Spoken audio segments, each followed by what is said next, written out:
Van kindsbeen af, met raad en saam, met lyding en hoop, verdriet en saam staan jy staan. Jy is altyd daar.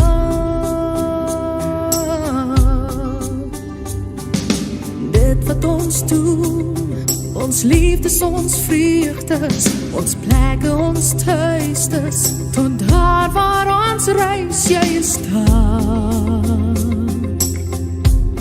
Afrikaans is ons wese. Dis die taal waarin ons groet, die taal is in ons bloed, is Afrikaans, vir ons mense. En ek stuur vir jou 'n sein, met 'n boodskap daarby, en waar jy is, sal jy dit kry, in Afrikaans vir ons mense. Al verander straatname, al word helde laat val, ons is steeds deur ons adem, ons kultuur, ons verhaal, dit sal altyd bestaan. Afrikaans is ons wese.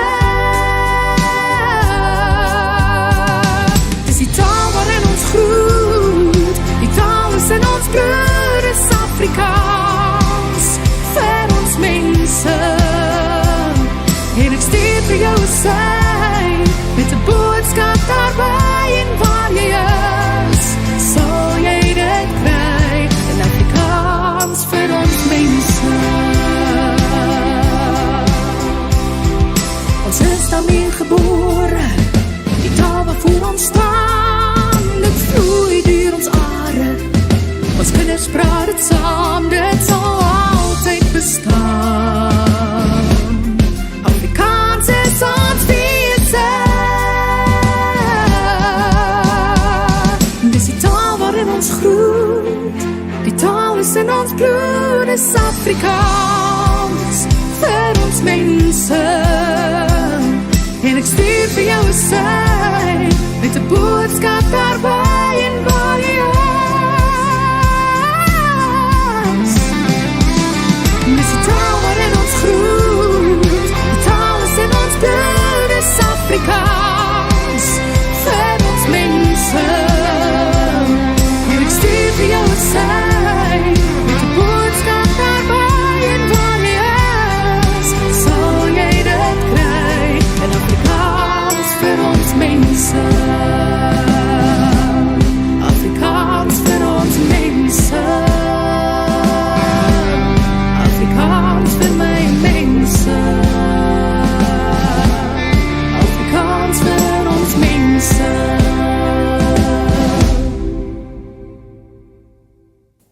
Good day, guys. This is Gerard Marie from ppedistributors.com.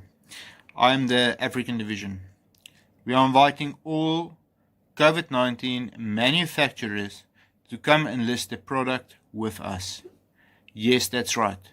For a very limited time, we are offering the spaces for Africa to be opened up to African businesses that are willing to list the product with us.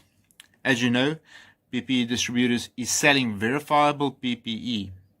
Thus, we will assist you with wording, and where else, we'll also provide you assistance with anything else. If you want to come in contact with us, just click on the WhatsApp link that you can find at ppedistributors.com. I thank you for your time and for watching this video. God bless, be safe, wear your mask and sanitize your hands. Also, ensure to keep your social distancing. Stay safe. Goodbye.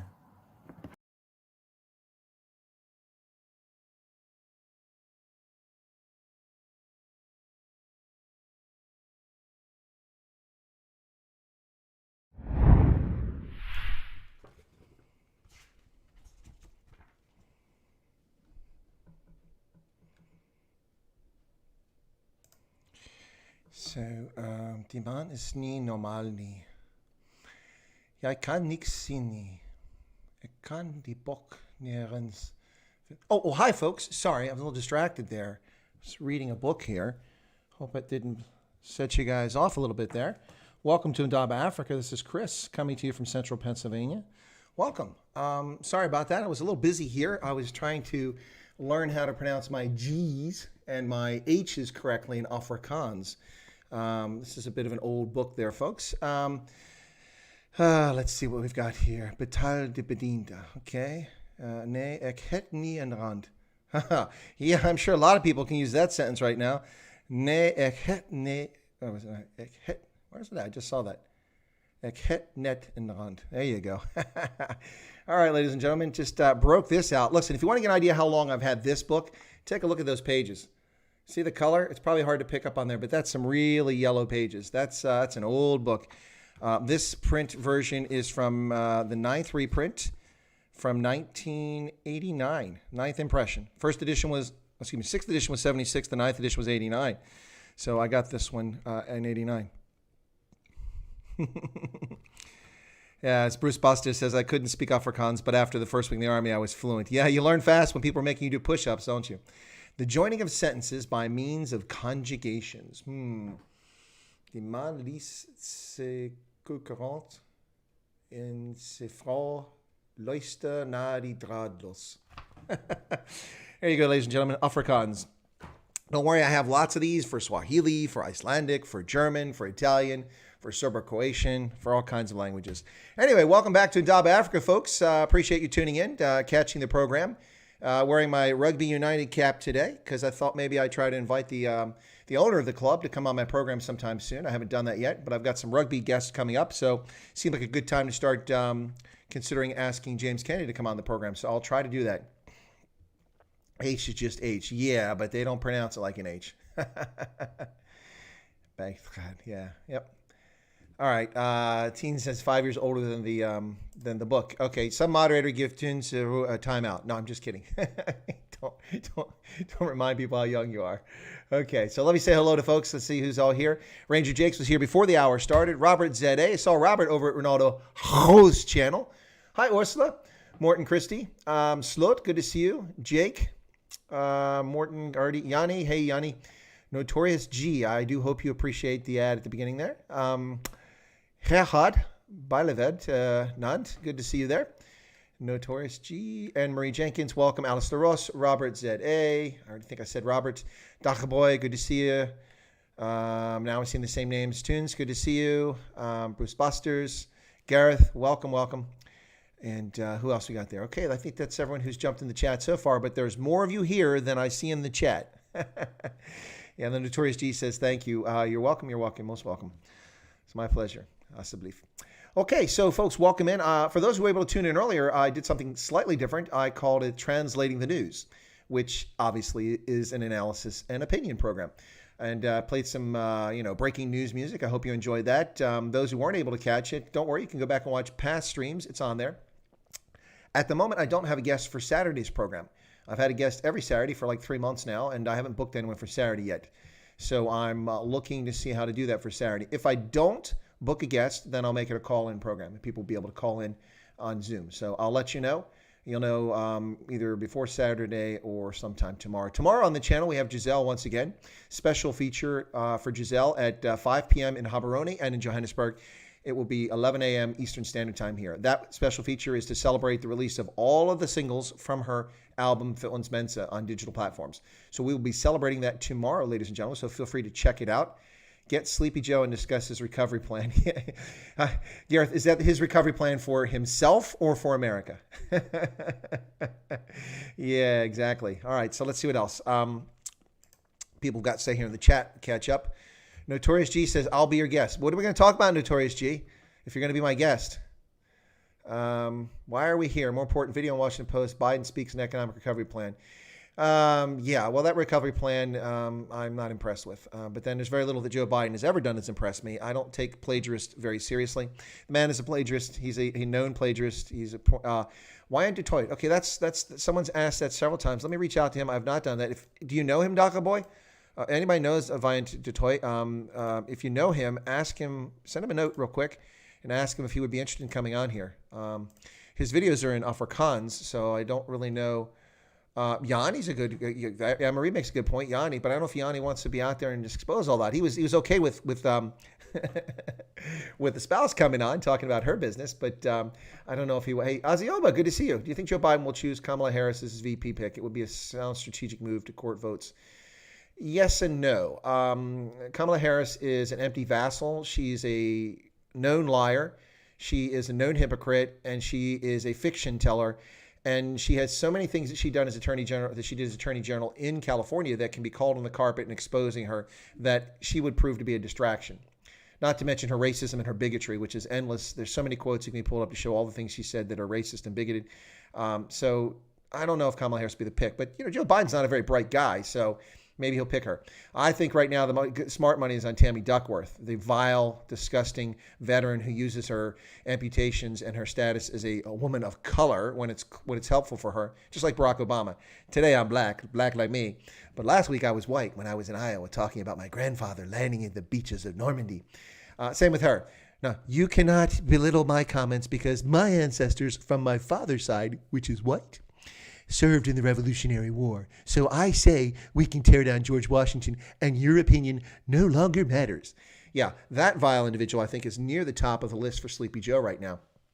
Absolutely. Christian says hello to me and to Dion. Who is Dion? I think that's some sort of joke. I'm not getting it. Top Secrets. Tulsi Gabbard already exposed Kamala Harris. Exactly right. That's exactly the point. Thanks you, Top Secrets, for that very much. That's the point I forgot to mention. The Kamala Harris was exposed as an empty, useless, no idea, nothing but nonsense, leftist woke nonsense by Tulsi Gabbard in the debates. That's why the Democratic Party hates Tulsi Gabbard. I think Tulsi Gabbard's political views are a little bit too nutso, but she's sane, whereas the rest of them are nutso and they're not sane. So Tulsi Gabbard exposed Kamala Harris for the useless, feckless piece of... Anyway, I'll leave it at that. I'm not going to go any further. Not going to do anything. She is a sitting senator. I will respect the office, even if the individual doesn't deserve the respect. Folks, read a little bit about Kamala Harris and what she did as the district attorney in San Francisco, what she did as the attorney general in California. It's vile. It's vile. Yeah, and also, those college guys, Snoop Dogg, we were all getting high. We were toking. Snoop Dogg wasn't even a known musician at the time. Pure fiction, absolute made-up stuff. What hat am I wearing? Notorious, you would like to know what hat I'm wearing. I'm wearing the Rugby United New York. This is, Rugby United New York from the Major League Rugby, MLR. That's our professional league here in America, which was in its third season and doing quite well, both with attendance and ticket sales and also broadcast coverage. And the league, the performances were pretty good too. A lot of top players or people on the edge of past their prime or just past their prime have come over and played from South Africa, from Europe. Ben Foden, who's still in his prime, was playing from England for Rugby United New York. We also had, what's his name? Joe Peterson from South Africa. Used to play for the Stormers, playing for San Diego. Lots of South Africans. We also got South African transplants, people whose parents left South Africa for greener pastures, safer pastures, like the United States, like Hanko Hammershøi. I got to get that right. Hanko Hammershøi. Who plays for the U.S. national team. What a talented young player he is. Wonderful gentleman. I met him and his parents, both his mother and his father, in Japan. Really wonderful, talented rugby player. He is born in South Africa but raised in Nebraska, and happened to know a friend of mine who's South African, and he's married to an American, but they now live in New Zealand, which is COVID-free for the moment. But anyway, so they introduced me to Hanko and to his mother. Really nice young guy. So lots of players come over. We also had Bastereau from the French national team who came over and played part of this season before the season was canceled after 5 games. But that's Major League Rugby. This is Rugby United New York. Of course, for South Africans who remember the days of Dutch era, you'll see the colors, the blue and the gold, or not gold, but orange color. Of course, those are the same colors for New Amsterdam, also known as New York. You'll notice the New York flag still bears the colors of the Dutch when they were there from that historical, we'll see how much longer that lasts, but from that historical period. And so these are the same colors, and you see these on the New York Mets, the same colors. It has nothing to do with the Mets, has everything to do with the heritage of New Amsterdam, New York. So that's a Rugby United. I've never been a fan of a single franchise in New York in my entire life. I couldn't stomach it, couldn't bring myself to do it. I don't like New York. Nice place to visit. Don't like their sports franchises full of arrogant, egotistical maniacs and owners the same way, almost across the board, with one exception. When Rugby United New York was announced, there was no franchise of any other city that would interest me that was on the East Coast. And their owner seemed interesting, and they started signing players that I was interested in, like Cathal Marsh, an Irish player, Ben Foden, another one, plus several players from the U.S. National team. And I was like, including Mike Petrie. That's right. Scrum half Mike Petrie was also signed. So I was like, I like this club. And so, I became a Rugby United fan, and I'm a huge fan. Actually, this cap, I think, was actually a gift. I bought this cap. I have a jacket that was a gift from the owner. He sent it to me because they had some problems with their ordering system when they first started, and he made up for it by sending it out to me. So interesting. But that's Major League Rugby here in the States. That's what the cap is. Right. Let me get back to the chat and see who I can catch up with here. Bruce's mom was Scottish. That explains everything. Okay. Snoop Dogg. Yeah. When people's all. Leanne Prentice. Hey, Leanne. You've been here before, but I don't think I've seen you recently. Love your channel. Always watching, but silent. Great content. Awesome. Keep going. Well, thank you, Leanne. Sometimes you got to go like, I know people say nice things, but do people really care? Are people interested? You have to ground yourself in why you're doing this. What's the purpose of it? What you're trying to achieve. And as I said, the purpose of the channel was never to do what I'm doing now. Initially, it was just to support my strategic consultancy. But what happened because of lockdown is I decided to start doing live streams to get the message out, and also try to build some subscriber base for my channel. I did. It grew kind of rapidly, but then hit kind of a lull here recently, and not many people joining the channel, subscribing to it of late, up and down with subscriptions, but on a continual upward path, but much slower than it had been for the past month. And you do the videos, and sometimes people show up, sometimes people don't. You're like, well, why am I doing this? Do people care? So thank you, Leanne, for that. I really appreciate the encouragement and the support, as do I from everybody who's here present, those who come here who aren't able to be here right now. Really do enjoy it. So I'm grateful for it, I should say, not that I enjoy it. So thank you so much. As you know, on this stream, I try lots of different things. I try to keep it family-oriented for the most part. Yes, we do use a little bit of profanity, but not that much. And we don't zoll on this program. We don't have pets that bark, although there's nothing wrong with pets barking. Anyway, just saying that just trying to keep the channel interesting. But sometimes you wonder, people listening. So, by the way, we had a fantastic guest on here on Tuesday, Marlies from the video. Marlies, for those who may have caught that video online, you're famous. It went viral. She became very famous as a result of it. She's a young lady from Namibia, from Windhoek, and she currently is living in the Netherlands, where she's an au pair. She's been there for about 10 months and is scheduled to come back to Southern Africa, assuming there's flights. She'll be coming back to Southern Africa in a couple of months. So Marlies was on the channel, and we spoke, and she was fantastic. Tunes asked my thoughts on quotas in sport. I think that it's racist, and it's bigoted, and it's counterproductive, and it's vile, and it never should happen. When the South African Rugby Union announced that it would have quotas for sports, saying that 50% of all players must be black on the Springboks, the moment they started moving that direction is when I started making plans to spearhead a global sanctions and boycott of the Springboks. Now, those who know me know that I'm a huge Springboks fan. I have been since 1984, so that would be very difficult for me to do. But if the government of South Africa is going to influence the South African Rugby Union to be racist in the selection of players who play for the Springboks, well, then I'm going to be against them, even if it hurts me. I am a huge fan of the Indianapolis Colts, who were the Baltimore Colts for me growing up, and I stayed a fan. But I detest the National Football League. It's the National Fools League.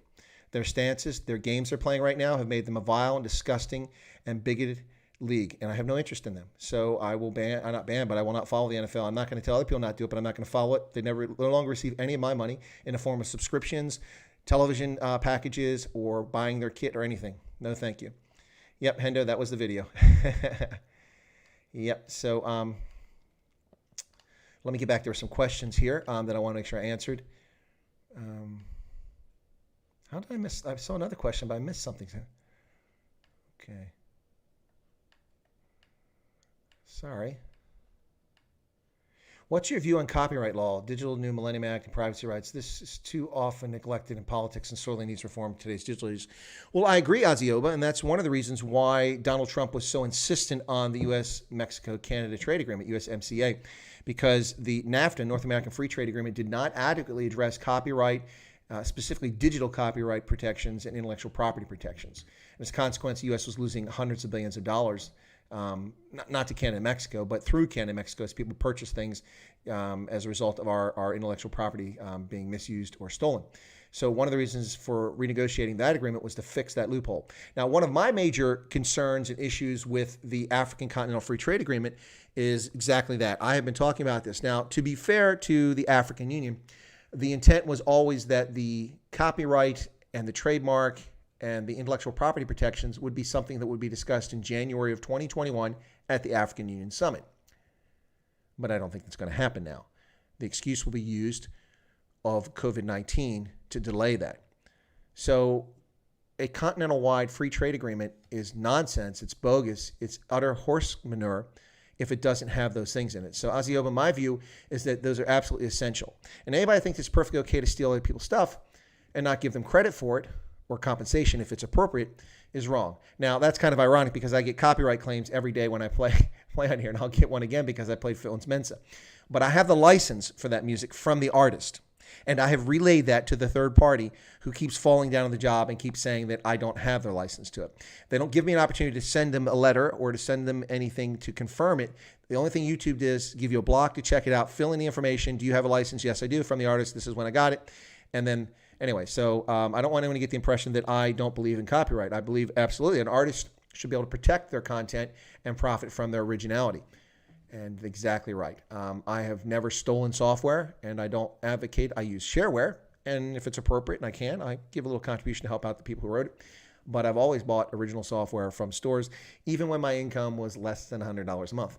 Anyway, I don't believe in stealing other people's property. So I think that that's something that is a shortcoming in the African Continental Free Trade Agreement, and it needs to be addressed. Herhad Baileved says, after I joined the prison service and now a cop, everything was in Afrikaans. Yeah. Top Secret says, do you think Egypt and Turkey will get into it over Libya? Yeah, Top Secret, I think that's a real serious question. But for those who don't know, in the Washington Examiner, I've been quoted several times in articles about this particular topic recently. So if you want to look up the Washington Examiner, and I'll give you the journalist's name. It's Abraham. Let me get his name real quick for you. Abraham Mashi. And so if you go to the Washington Examiner, you'll find his stories. Let me find a link for that very quickly. And then I'll make it available to you guys in case you want to check it out. So here we go. And he's a pretty good journalist. He covers a lot of topics. So let me do that. Here you go. I'll just put it over here, and then I'll also put it in the chat. So this is from Abraham Mashi. So where's my chat at? Come here. Sorry, trying to get to my... Here we go. Paste. Okay, that's the link to the author. You can check that out. And this is actually him. So let me get that back up. Here we go. Yeah, Abraham Mashi. So Abraham Mashi does military reporting on national security here in the U.S. for the Washington Examiner. And let me find a couple articles here. So this one here. No, that's not it. Sorry. Come on. It's here. Where are these articles? Oh, there you go. Russian interference in Libya, morass, Africa Command. And there was another one before that. But anyway, so it goes back further. But anyway, so that one there is the most recent one. So if you look here on this article, so, oh, come on. These things. Okay, so ads have to load, of course. Fair enough. They got to make money. But right here, that's Chris Carnes. Here we go. The meeting with Townsend U.S. Ambassador Richard Norland and Libyan Prime Minister Sarraj in Zawara comes amidst rising tensions and rhetoric from regional players and U.S. allies on opposing sides of the conflict, explains retired U.S. Army Colonel Chris Wyatt. Oops, what's that? Hang on, what's that? Oh, Leon Hart 777 just subscribed. Well, thank you so much for becoming a subscriber. Let me get back to the story here. So the meeting, anyway, so explain U.S. Army Colonel, retired U.S. Army Colonel Chris Wyatt, who spent most of his career deployed to Africa. That's not entirely true, but it's pretty close. I spent about half my career in Africa. We're in a difficult position geostrategically because we have friends, partners, and allies on both sides of the conflict, and that's not a good situation for us, he said. It's a morass right now. That's really what's taking place in Libya. Yeah, that was me quoted in the Washington Examiner in this article about Russian interference. So that kind of takes on to the issue you just had there, the question about what's going to happen with Egypt and with Libya, because the Turks are supporting the government, the recognized government, and the Egyptians are threatening to invade from the east to support the opponents of the government. So it's a real mess. My advice to Egypt is stay out of it. Don't get involved. It's not a conflict you want to be involved in. My advice to Turkey is to stop being a totalitarian state, free the 80,000 political prisoners, including lawyers, attorneys, journalists, teachers, army officers. Free those people and return to normalcy and a democratic state. Stop this path that you're on with the tyrant Erdogan. Now, that's something I could have said in uniform, but I'm retired now and I can speak my mind. Yeah, Erdogan is a tyrant. He's a fascist. And his fake coup a few years ago was intended to give him the opportunity to use the state to oppress the people further and to lock up all his political opponents, which he did very successfully with nary a peep from the Obama administration. That's right, nary a peep. Yep. Anyway, so I think that Turkey needs to get out of Libya, and I know that Egypt should never get into Libya. That's my position on that one. It's not a position you want to be in. Who is the bad guy? Who's the fun? So Notorious G says, do find New Yorkers arrogant. Well, not all of them, but a lot of people can be. Okay.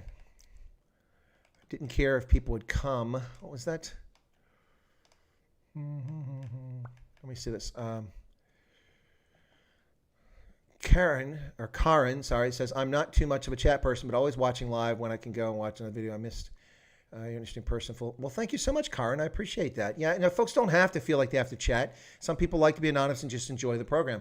Well, hopefully you're enjoying it. So thank you so much for that. Yeah, no. What I look at is I look at the amount of time that people watch it, and I can gauge based on how many hours, based on subscribers. But what I was trying to say earlier, as I was beating myself up, is that when I was answering the question that was mentioned earlier, I said that, when you're not sure if people, if the audience is receptive or if they're enjoying it.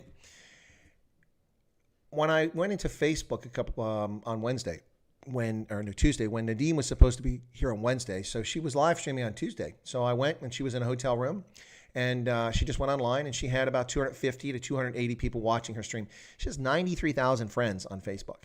93,000. She had 250, 290 people on her channel. So when she first agreed to be on my channel, I was like, oh, okay, I feel a little bad because how big an audience can I give her? My biggest audience, concurrent viewers, was about 300 with Big Daddy Liberty, and usually I get about 75 to 100 for many of my streams. So then I thought about it a second. I said, wait a second. She has, and it was her birthday too, I think. She has 93,000 subscribers or friends, and she has 250 people show up for her stream. Maybe I shouldn't worry about it too much and just keep trying to provide the best programming I can to folks. And that's the advice a lot of people have been giving me, so I'm trying. Morton says, police college is a bit difficult, being 100% in Afrikaans. Wrote my exams in Afrikaans because I had no understanding of the law in English. That's funny. Starbucks wants their staff to wear Black Lives Matter t-shirts. Well, I hadn't heard about that. I'm a shareholder, Hendo. Thanks for sharing that. I will definitely speak up on that one. Hello, Christian. Good to see you there. Welcome. Where did the Armenian genocide come from? That's out of the blue. Yes, I do drink Starbucks. It's actually made by PepsiCo. At least it was back in the past. I don't know if it still is.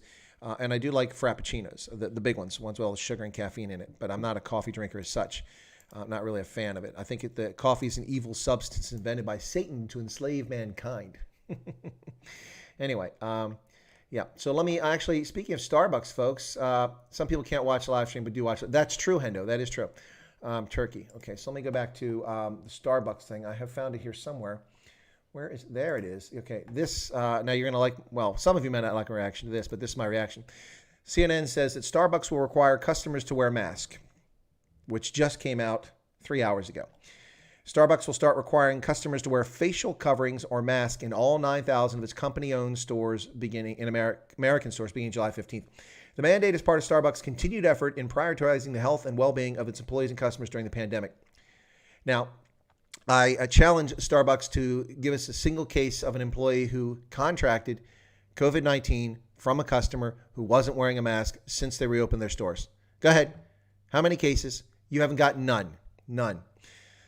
Starbucks has made its cafe employees wear masks or facial coverings since April as part of broader changes it implemented to safeguard against COVID-19. The broader changes included stupid things like forcing people to walk down one side of the store, taping off the store, not allowing people to sit in the store, forcing you to sit outside in the 40-degree weather with 95% humidity to drink their coffee. Yeah, not a wise plan. Usually people like the inside where there's air conditioning and there's shade and there's Wi-Fi.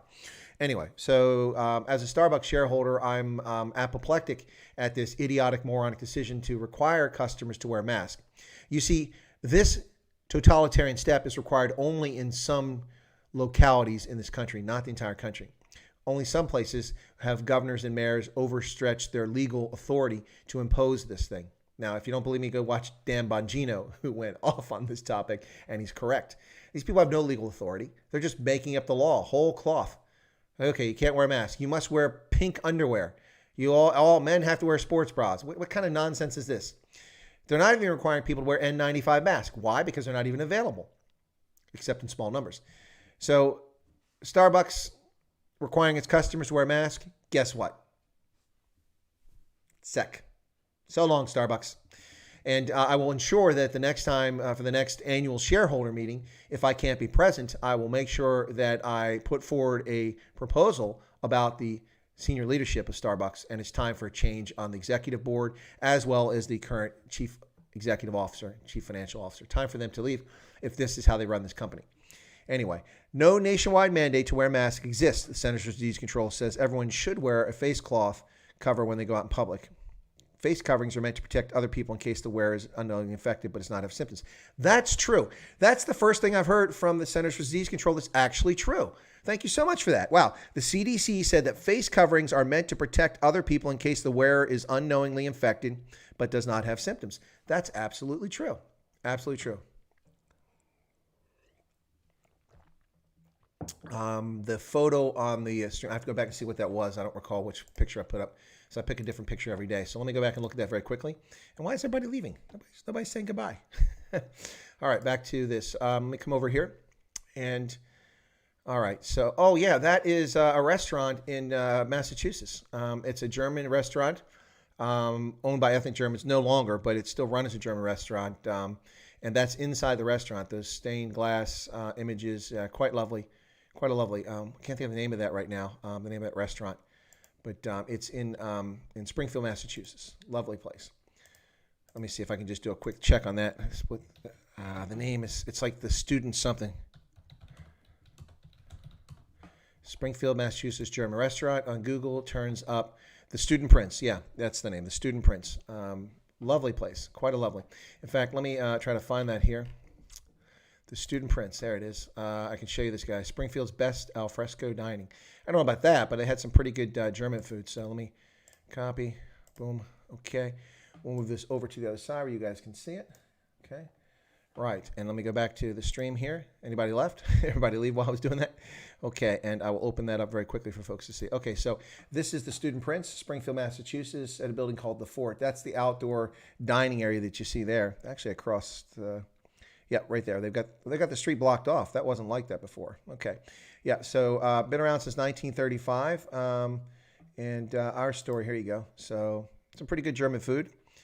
There you go. That's inside the restaurant right there. You can see the mugs, the beer steins all over the place, the German clocks, the stained glass windows. Yeah, the German theme. Yeah, on this site in 1660, John Pynchon constructed a fort to defend the tiny settlement of Springfield. In October 1675, the town was burned to the ground by the forces of King Philip's Pocumtuck Indians. Only Pynchon's fort withstood the attack. Yeah, this is during King Philip's War. King Philip wasn't Native American.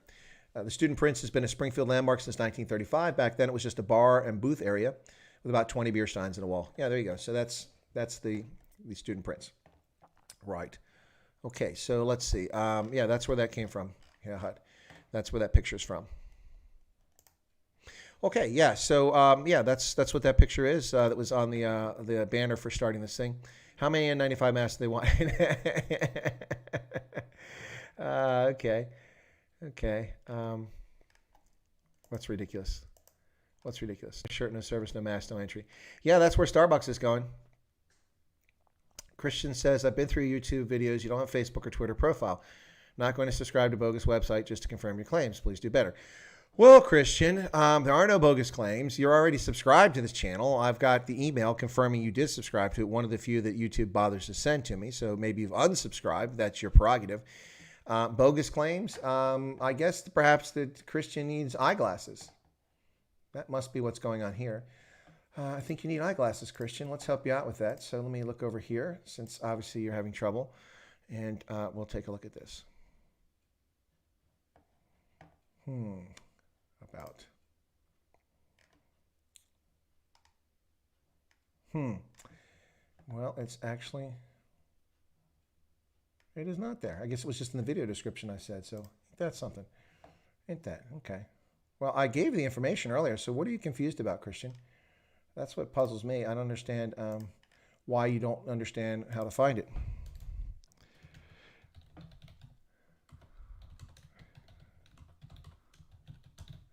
Okay, and I've just saved it, so it's there once again. So there you go. Get back to the channel description there. Yeah, it's there. So I don't know what you need there, Christian. Let me see. Let's help Christian out here and give him a couple minutes of video here. Have you ever had Burnerwurst, Bockwurst wrapped in bacon? I've never heard it called that. I've had something similar to that. Thank you, Anne-Marie. But no, I can't say that I've had that one. So let me look at my, interesting.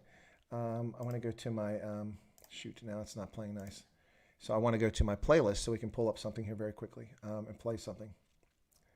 Come on. Okay, so YouTube Studio, because Christian's either having fun or he just doesn't know better. So we want to show this, but I have to go to my playlist to find this. So yeah, and that's going to be under my South Africa playlist. So it'll take me a moment to find this. But anyway, yeah, no, by the way, anybody watch Ronaldo Host earlier? I loved all those clips he had of all those ridiculous woke headlines from around the United States primarily, but ridiculous stuff, crazy stuff. Let me see if I can find this here.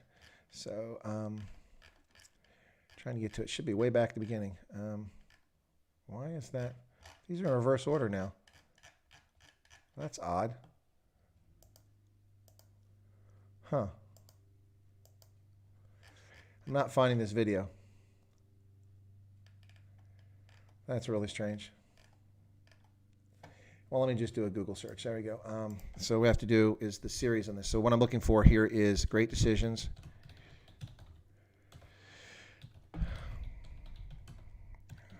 And then we'll see it. Okay, so here we go. There you go. All right, so what I'm going to do is play this for a minute or two, okay? Okay, because Christian seems to have difficulty grasping this, so let me help him out here very quickly. Okay, shoot, now it's playing. I don't want it to play. Let's get back to the beginning. There you go. Okay, so there you go, folks. Let me go ahead and play this. For those who haven't seen it, this is Great Decisions. It was part of the lecture series they do at postgraduate institutions in which they talk about geostrategic topics. And for 2018, so a little over 2 years ago, one of the topics that year was South Africa's fragile democracy. Now, we don't pick the topics. They just ask academics, noted scholars to be the speakers about these topics. Now, normally this is done from a podium, but I don't like to stand at a podium. So this is freely available online. Apparently, Christian doesn't have the ability to use Google. I don't know why he can't do a search. But Great Decisions, Wyatt, South Africa, and you'll get this. Anyway, this is at the U.S. Army War College's Army History and Heritage Center here in Carlisle, Pennsylvania. So I'll play a couple moments of this.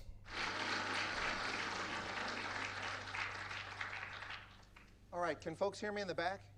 I tell them that if you've ever heard me speak, I normally don't need a microphone. My voice tends to carry. But I know this room, the acoustics, so I gave in and I'm wearing the microphone. So I just want to make sure you can hear me clearly. Well, if you walked in, it's a little brisk outside. That wind, it's a bit bracing. The ambient temperature, I think, is about 28 degrees. That's not too bad, but that wind, it's really cold out there. Contrast that with South Africa, where in the southern hemisphere, it's currently summertime. And people are enjoying 72-degree temperatures in Cape Town and about 80 degrees in the capital in Pretoria. So life's a little different on the other side of the world right now. Well, thank you kindly for that kind introduction. I do have a fair amount of experience on the continent, and I do tend to talk fast. So if I get too fast, just kind of raise your hand or do this like slow down sort of thing, okay? I get kind of excited. I'm very enthusiastic about Africa and South Africa in particular, which was my first love in Africa. Another thing is I like to connect with the audience, so if I walk amongst you, it's not because I'm a Lutheran minister, it's just because I like to... I see some Lutherans in the crowd, so I just like to connect with the audience. So anyway, also when I prepared this, I'm accustomed to taking questions as I go, but I understand that we want to do the presentation, then take questions, so I'll try to adjust now because I was preparing for a different approach. So my experience in Africa, serving the Army, I've served in those places. Let's see if I can run through the list. I worked at the National Security Agency, where I worked on Africa, then the Defense Intelligence Agency, and at the Pentagon at the same time. on Africa. Then I was in Liberia, Botswana, Malawi, Niger, Mauritania, Uganda, and finally Ethiopia. And in the middle of all that, I did a tour at the Africa Command after it was created up in Germany. So I've been around a few places. So I've also been on temporary assignments at over 35 of the 54 countries in Africa. So I've seen most of it. A few places I haven't been are the Congo, and I'm not in a rush to get there, if you know anything about the Congo. All right, so I'm a little reticent about the title of this topic. It's South Africa's Fragile Democracy. Here's the thing. If you're an Africanist, like myself, and you talk about Africa, it's very easy to start talking about all the challenges and all the problems and all the things that people think are wrong or going badly. There's actually a lot of good things happening in Africa and in South Africa. But I'm not going to talk about much of that today, unfortunately. So I didn't want to depress you. So with that, if I could get the video, just a brief video here for everybody to listen to.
There's the beer. All right, that's fine. Thank you. Can you stop the video there, please? Thank you. And switch back to the slides. All right, why did I show that? Well, for a lot of reasons. Number one, because a lot of what I'm going to talk about is not the best news. So I want to hopefully put you in a better mood. I don't know about you, but I'm pretty inspired by that. That is South Africa's national anthem. And for those who didn't see the bottom corner, that is the opening ceremony for the 2010 soccer World Cup in South Africa, or as most people around the world call it, football. But come to America, we set them straight. It's soccer. Which, little known fact, is the original name for the game created by the British. And they called it soccer until the 1960s when they abandoned it and started calling it football like the rest of the world. And then the Brits looked down their nose at us because we're a bunch of bumpkins because we call it soccer. But anyway, little side note. So the thing about that anthem is that it is an anthem that came from the original score. The music was played during the racist apartheid regime. They had the same song, just all the lyrics were in Afrikaans. Today the lyrics are in several languages. It's a multilingual national anthem. You'll hear Xhosa, Zulu, Afrikaans, and English in the anthem. And that's an important thing because that was an effort at reconciliation. This is not going to be a discussion of the long history of South Africa, although I'll have to talk a little bit about it just to frame things. It's going to be mostly a concentration on what's happened since 1994 and moving on. So also on a good note, if you look up here on that photograph, anybody recognize that? You know where it's at? Cape Town, yeah, off the Cape of Good Hope. That's where the Dutch landed in 1652 and established a refit and rest station so that their sailors wouldn't get scurvy. They eat fresh fruit and fresh vegetables and things like that.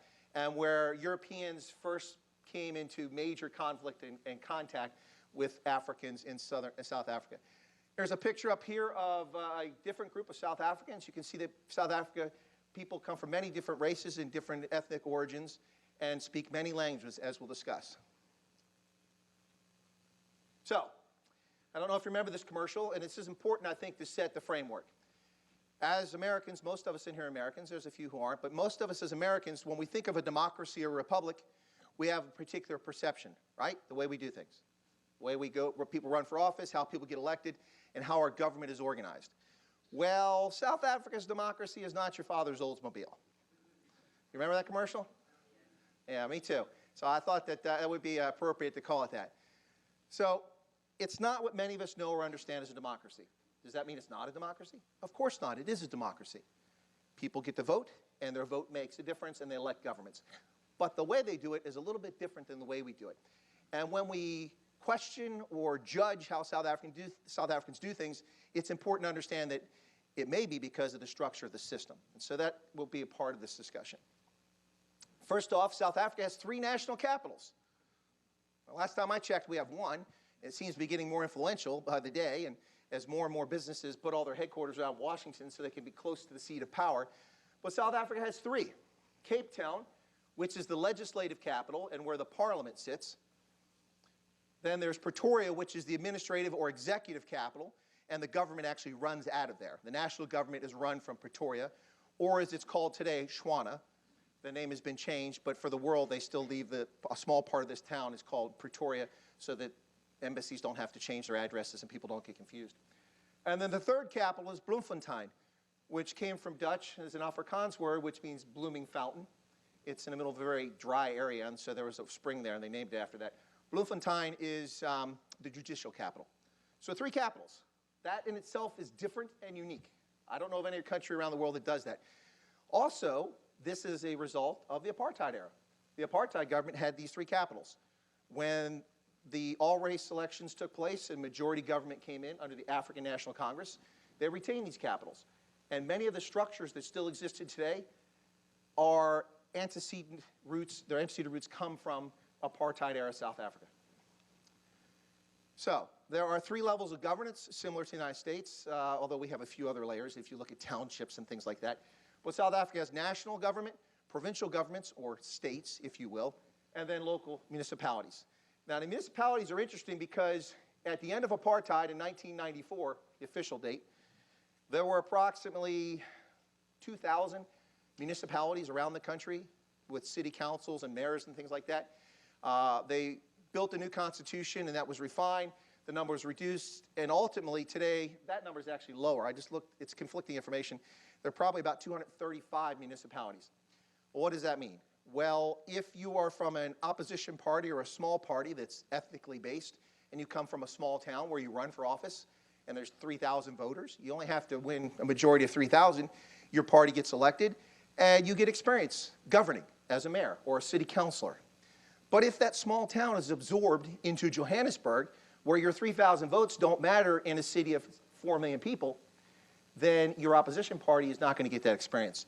And that also plays a role. And so the ANC has had the lion's share of government positions across all 3 levels of governance since 1994.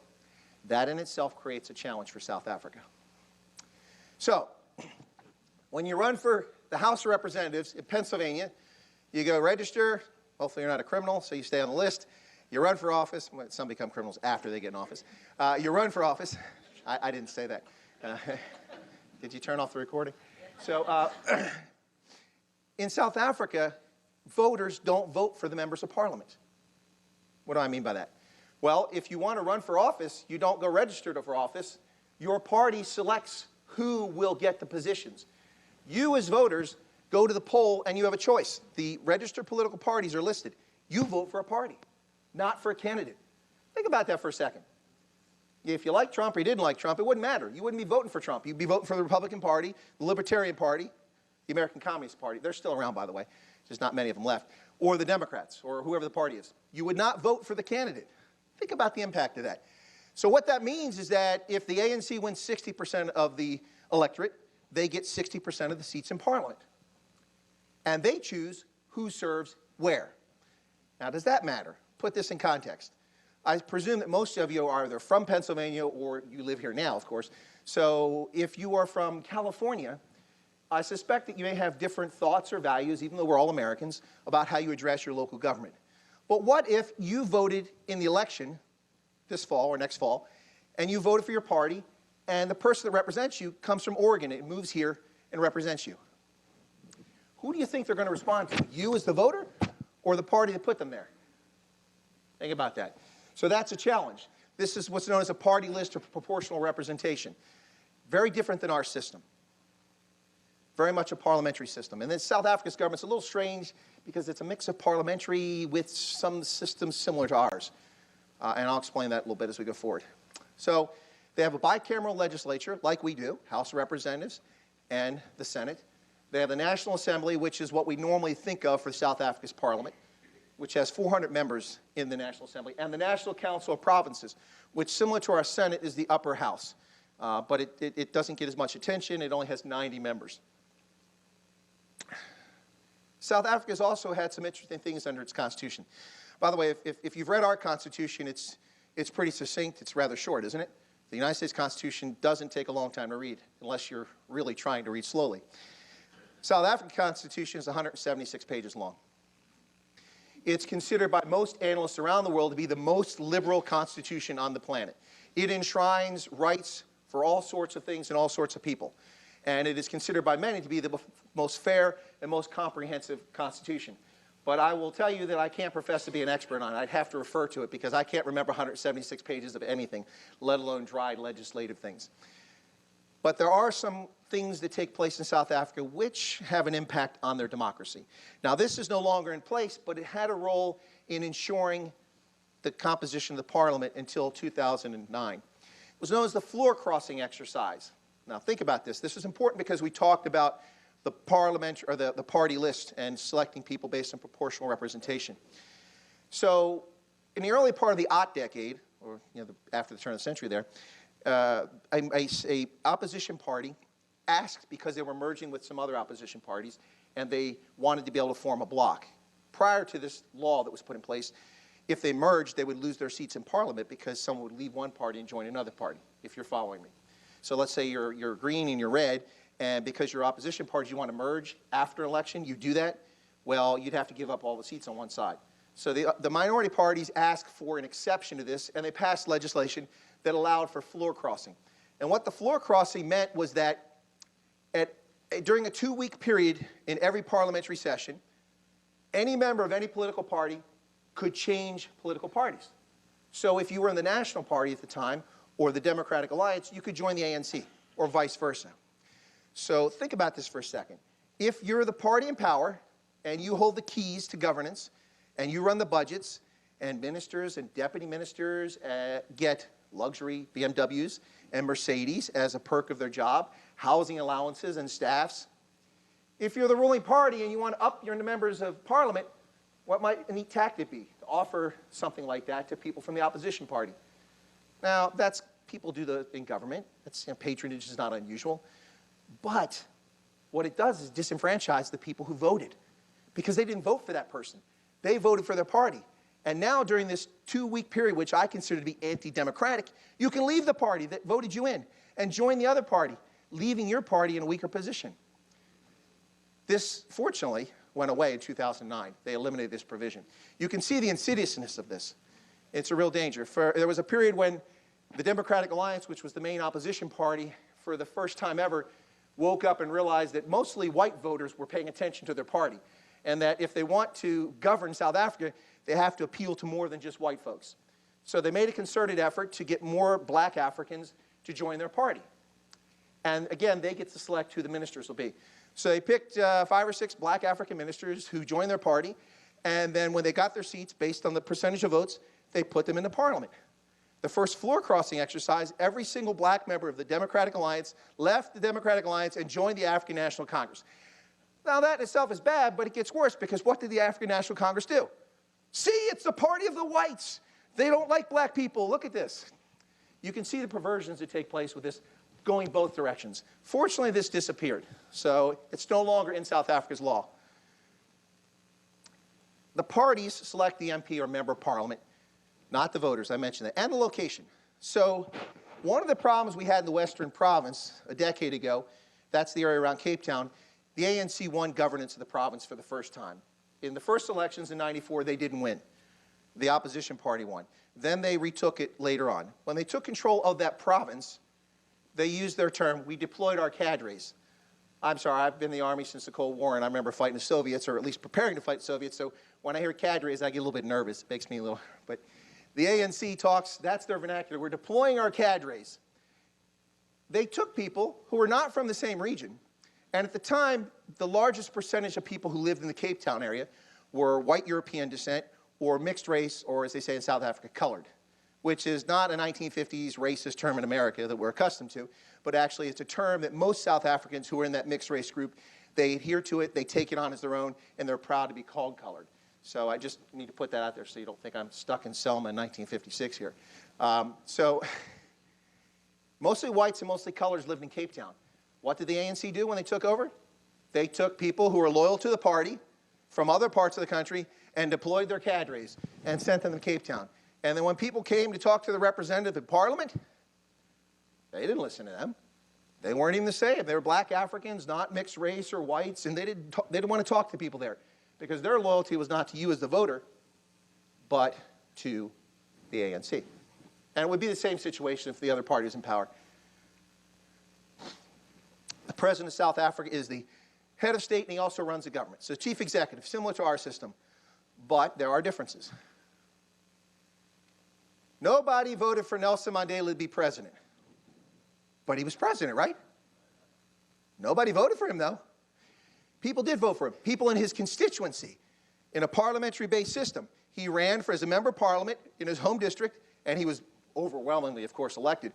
But he was not chosen by the people of South Africa. Of course, that was the sentiment. The people of South Africa obviously wanted him to be president, overwhelming majority of people, almost all. But the National Assembly votes, and the National Assembly selects the president, just like Prime Minister in Germany, or Chancellor in Germany, or Prime Minister in the UK. It's the Parliament that selects the president. Difference being, he's not a Prime Minister. And that's a very key distinction between South Africa, Europe, and the United States. In the United States, our president is not selected by Congress. God forbid. We'd have some challenges. So, since he's in essentially a parliamentary system, very much like a British or German government, the government can collapse at any time. Someone can call for a vote of no confidence for the president, whereas in those other systems, it's a chancellor or the prime minister, right? So President Zuma, who's the current president of South Africa, has survived 6 no confidence votes. Now, how did he do that? Well, the African National Congress has an overwhelming majority in Parliament. So unless their own party members vote against him, he will stay in office. The first 5 votes were open ballot. So we'd all be sitting here. This is the South African Parliament. Ladies and gentlemen, I'm the Speaker of the Parliament. There's a motion on the floor to no confidence for President Zuma. Please raise your hand if you have no confidence. How many ANC members do you think are going to raise their hand? Now I'm going to hand you a secret ballot, like a normal election. Cast your vote. In August, there was a vote of no confidence, the first secret ballot ever.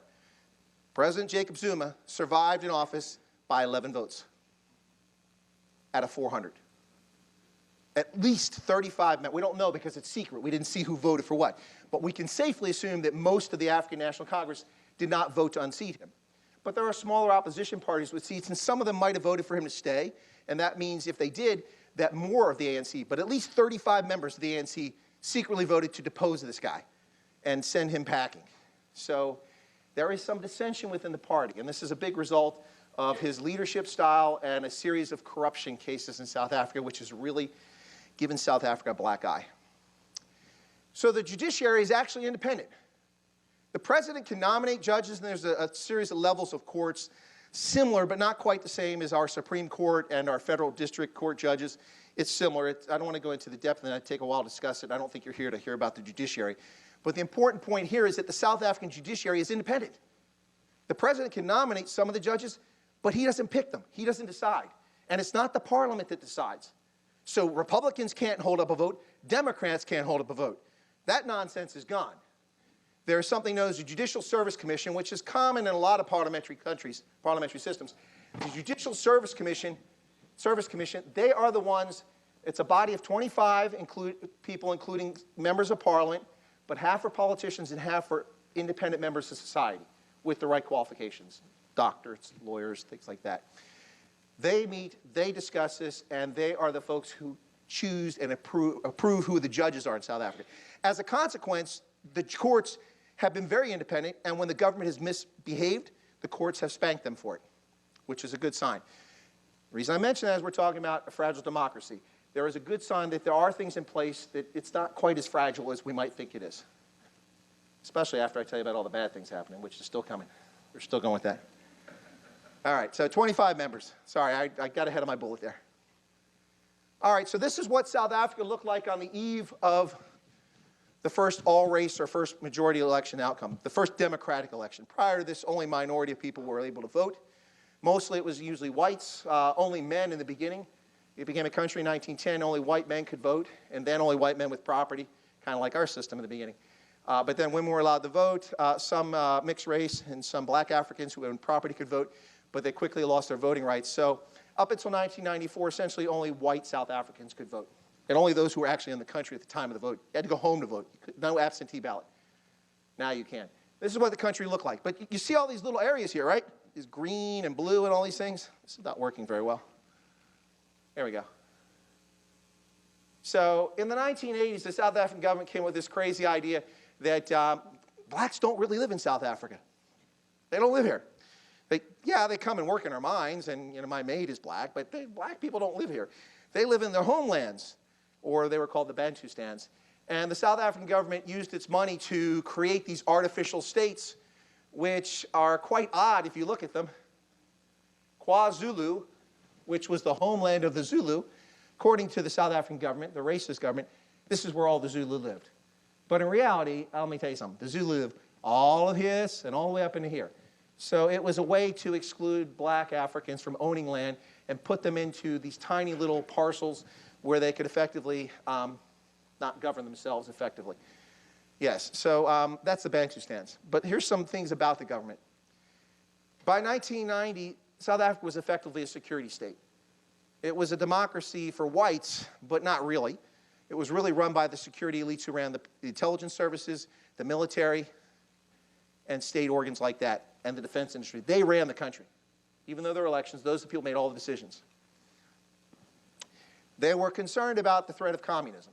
And until the fall of the Berlin Wall, the threat of communism gave the South African government a reason to exist.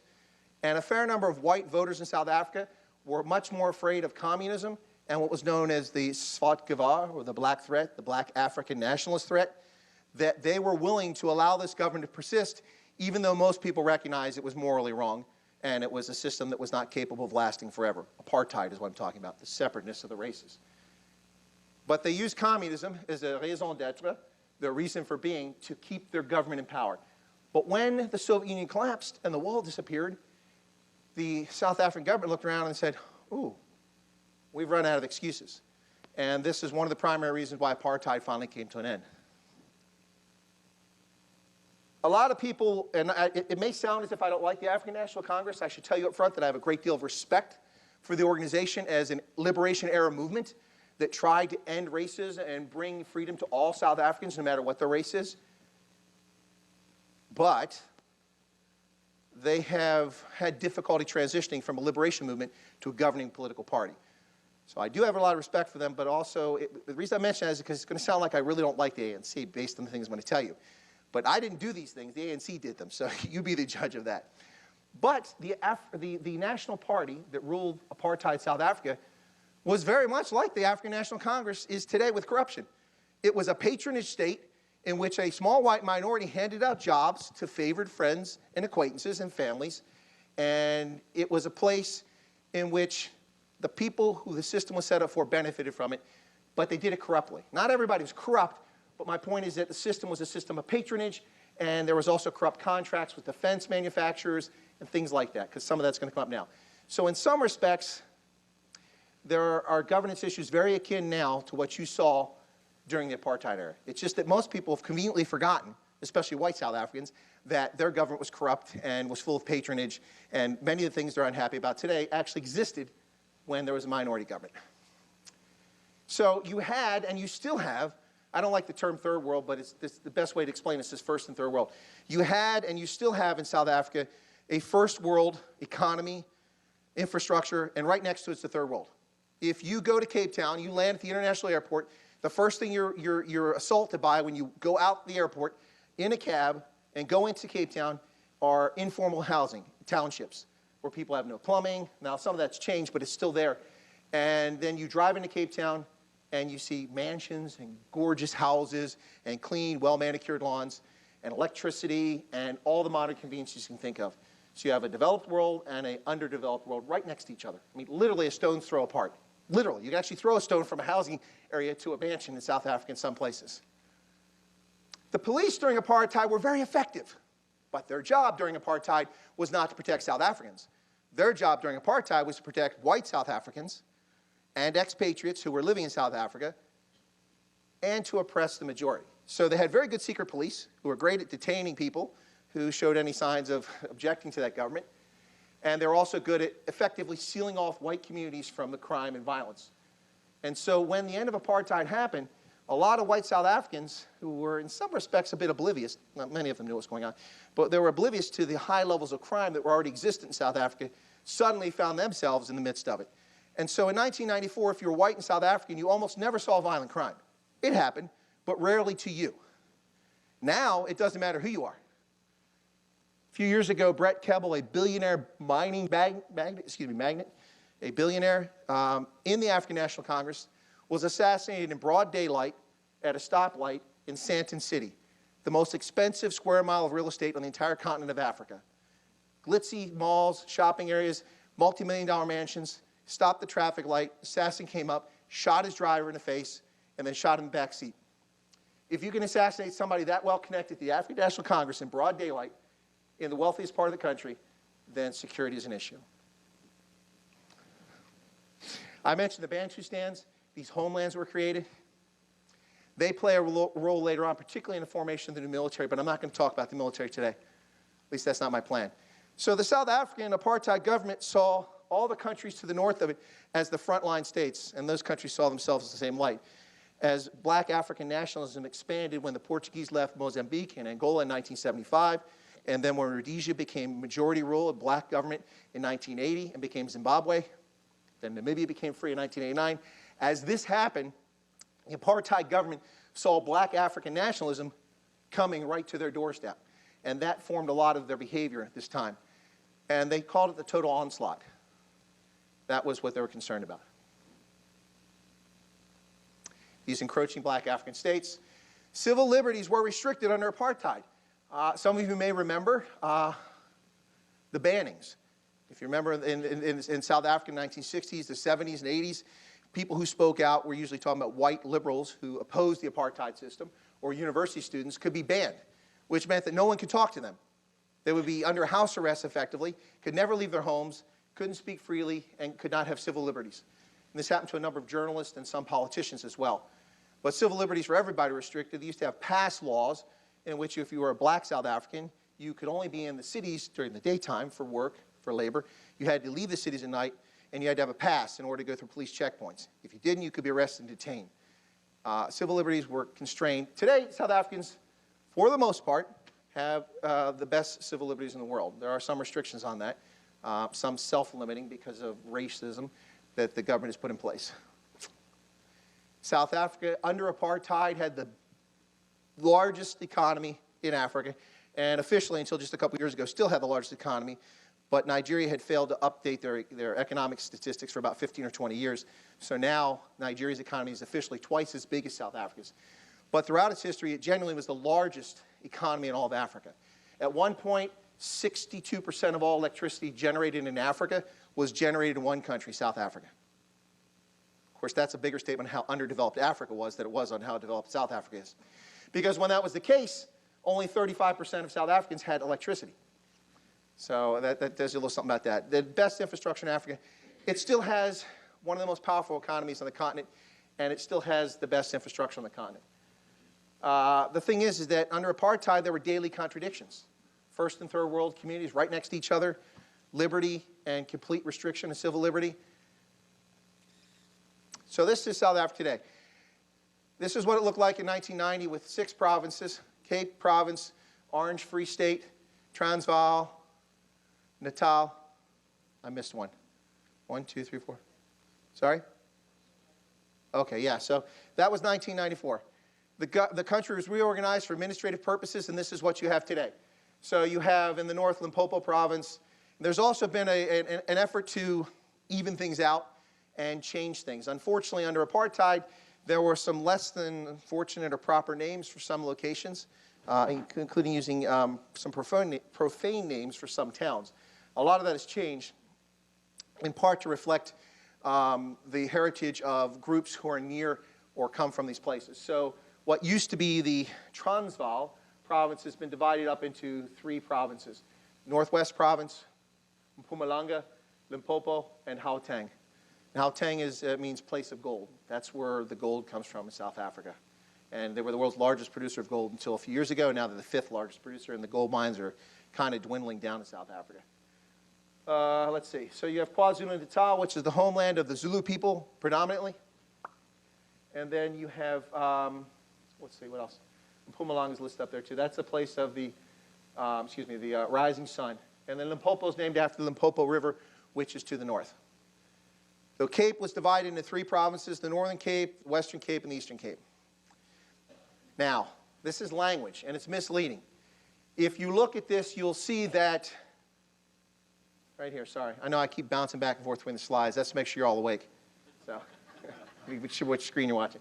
So it's working, huh? So the green stuff here, that's Afrikaans. That's what was originally 17th century Dutch, but rapidly changed over time. And while it's still closely related to Dutch, it became an African language, in part by taking lots of loan words from African languages and borrowed words from people who came from Malaysia and Indonesia who contributed to the language. And it's become an African language. It's spoken predominantly by white South Africans who came from that original group of people, and the mixed race South Africans. But a fair portion of South Africans can speak it as a second language because it was the language that was enforced during apartheid. But it's misleading on this chart because this part of South Africa is virtually uninhabited. So you can have a majority of people here and just have a few thousand in some spots, whereas if you go in these belts here where the Zulu live, we're talking about millions, and here you're talking about a couple tens of millions in this zone. So heavy concentration here, and then the Cape. So this is where the home regions of languages spoken in South Africa, which has 11 official languages. 11 official languages. And there's been a movement afoot to create a 12th official language, South African Sign Language, but it has not gone very far. So 11 official languages. No government documents do not appear in 11 languages. That would be a bit cumbersome. They used to appear in Afrikaans in English. Today they appear almost exclusively in English, even though only 1 in 10 people have English as their first language in South Africa, which most people are surprised to hear. You think South Africa, they speak English here. Well, they do. Almost everybody speaks English to some degree. But for first language you grow up in the house with your parents, grandparents, only 1 in 10 people. And most of them are white Europeans. But these are the other languages you'll see: Afrikaans, English, and Ndebele. And the Ndebele is a language also spoken in Zimbabwe. You have Xhosa, where the X is there, Zulu, Pedi, Sotho, Tswana. Now the Tswana people are here in this region where that kind of pink color is there. I guess that's pink. If you go across right here, if you know your geography, that's Botswana, which is the land of the Tswana speakers. They're the same ethnic groups. There are multiple sub-tribes, but the same ethnic group, and it's the same language. In South Africa, they usually call it Tswana. In Botswana, they usually call it Setswana.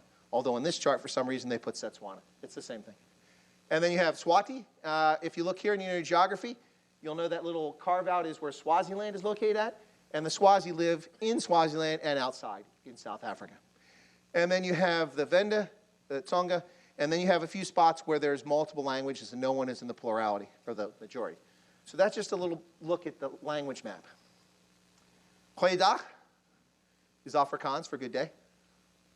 Dumela is good day. It usually comes with sir or ma'am. Dumelera, good day, sir. Dumelema, good day, ma'am. And that is from Tswana and also from the Sotho language, which is closely related to it. And then we have Sawubona. Has anyone flown to South Africa before? Anybody? Okay, a couple people. If you pull out behind the seat back, the little magazine is called Sawubona. And that is Zulu for literally, I see you. But it's a greeting, good day. So Sawubona. All right, South Africa, listen, statistics, all statistics are wrong. It's hard to get accurate statistics. It's probably about 53 million people in South Africa. Some sources are saying 56 million today, but the last census was in 2011, so we'll have to wait for the next one to get the actual number. So 53 million people. In 1911, there were 5 million people in South Africa. In 2016, 80% of South Africans were black Africans. But in 1911, that wasn't the case. Only 2 out of 3 were black Africans out of a population of 5 million. White Europeans at the time were over 20%, so 1 in 5. Today, they're less than 1 in 10. And is that because there aren't more white Europeans? No, there's a lot more. There's just a little over 1 million in 1911. Today, there's just under 5 million. But there were 3 million black Africans, 4 million black Africans in 1911, and today there's 43 million, plus 5 million immigrants from the rest of Africa who've gone in. So you hear about the wall that the president wants to build. South Africans have got an immigration issue too, and there's a lot of xenophobia as a consequence of it. So also you have this population of Indian or Asian, and it's mostly result of the 19th century when the British were running South Africa. They brought Indians and Pakistanis over from the subcontinent to work in the sugarcane fields over here in KwaZulu-Natal. And they brought them here as indentured servants or as free laborers, and they stayed. And they cut the sugar and worked in industry and things like that. Today, their descendants number well over 1 million people in South Africa. And that's that population, almost exclusively from the Indian subcontinent. Typically called Indians, although some of them are just other South Asians. Religions, a mix of religions, predominantly Christian, though. You see Protestant here at 37%. Then you have Catholic at 7%, and then other Christian denominations. So 2/3 of the people who follow religious faith in South Africa are Christian. Oh, well, if you throw the Catholics in, it's even higher. So Muslims make up a small portion. But the Muslim community in South Africa is the oldest. Well, it's in Cape Town, excuse me. Over here in Cape Town, there's a Muslim community here. It's the oldest Muslim community in South Africa. They have been there since the 1680s. The Dutch, when they arrived in 1652, tried to get the local Africans, who were the Bushmen, the San, and the Khoi, who were herders, generally speaking. They tried to get those folks to work for them. And they couldn't convince many of them. And when they couldn't convince them, they tried to enslave them. Didn't work out too well. Those folks didn't want to be slaves, and they just sat there and did nothing. So the Dutch turned to the East Indies, which is why they had a station there in the first place, for the ships going from Europe to the Indies to get spices and things like that. And they brought slaves from Malaysia and Indonesia primarily. And those folks came, and they were Muslim for the most part. And that was the first Muslim community in South Africa, in Cape Town in the 1680s down here. That community still exists today. They're known as the Cape Malays. They're mostly considered part of the ethnic group, the Coloreds, and they've been around for centuries. And they've mixed in with other folks, with white Europeans and with Africans as well. Then you also have a component of Muslims who came with the Indians and Pakistanis from the Indian subcontinent in the 19th century. And so you have a significant portion of Muslims that live in the Durban area here, which is an epicenter of Indian settlement, and then also some up here in the capital area in Gauteng. So you saw the video. I don't know if you could hear very well, but did you hear there was about 100,000 people at the opening ceremony? You hear people singing the national anthem? I go to Hershey Bears games, and it's me and 6 other people and 9,000 singing the anthem. It's kind of embarrassing. And we consider ourselves to be patriotic. Of course, if you go to Pittsburgh, man, those people love the anthem. I'll tell you what, I went to the dreaded Penguins. I hate the Penguins, by the way, sorry.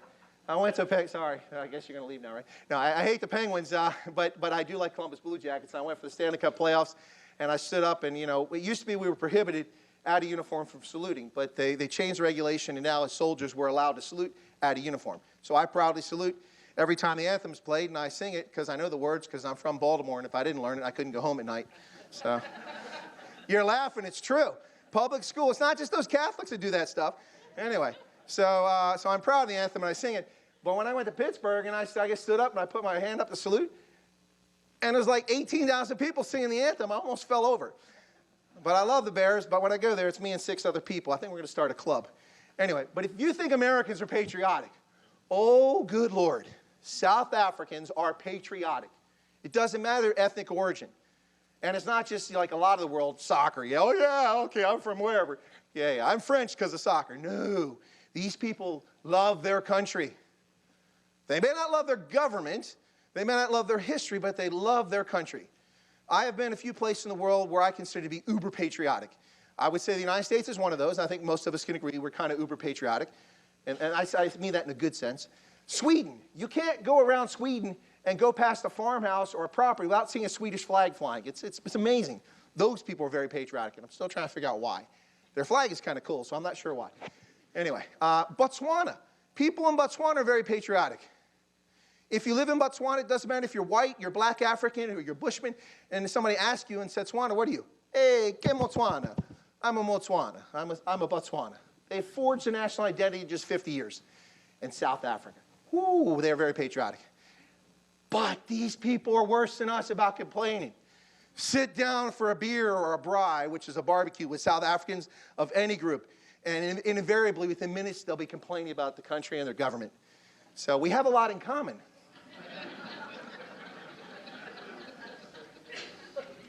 I'm serious. Okay, so I'm hesitant to put these slides up, but I think they're important so you get an appreciation for where people live. Now, obviously, this isn't the only place where people live. You can go any place in South Africa and find virtually any ethnic group. But the predominance of the population, the darker the green, the heavier the concentration. So I don't really like the label black. What is black anyway? Is somebody, if they're brown, are they black? And what is white? Are Italians white, or Swedes white, or Arabs white, or Kazakhs white? We all get the sense of what that is, but I'm not sure I like that label. But these are clear ethnic distinctions in South Africa. So black South Africans, you can see, live in this area predominantly.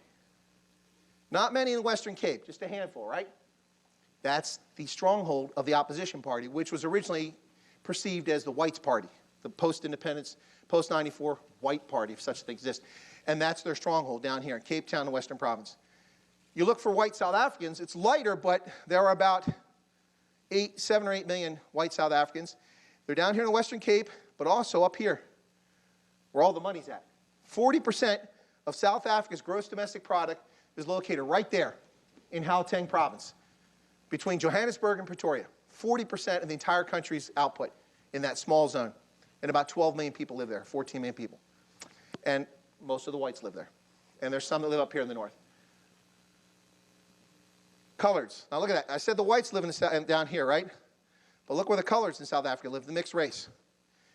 In that sparsely populated area, this part of South Africa is known as the Karoo.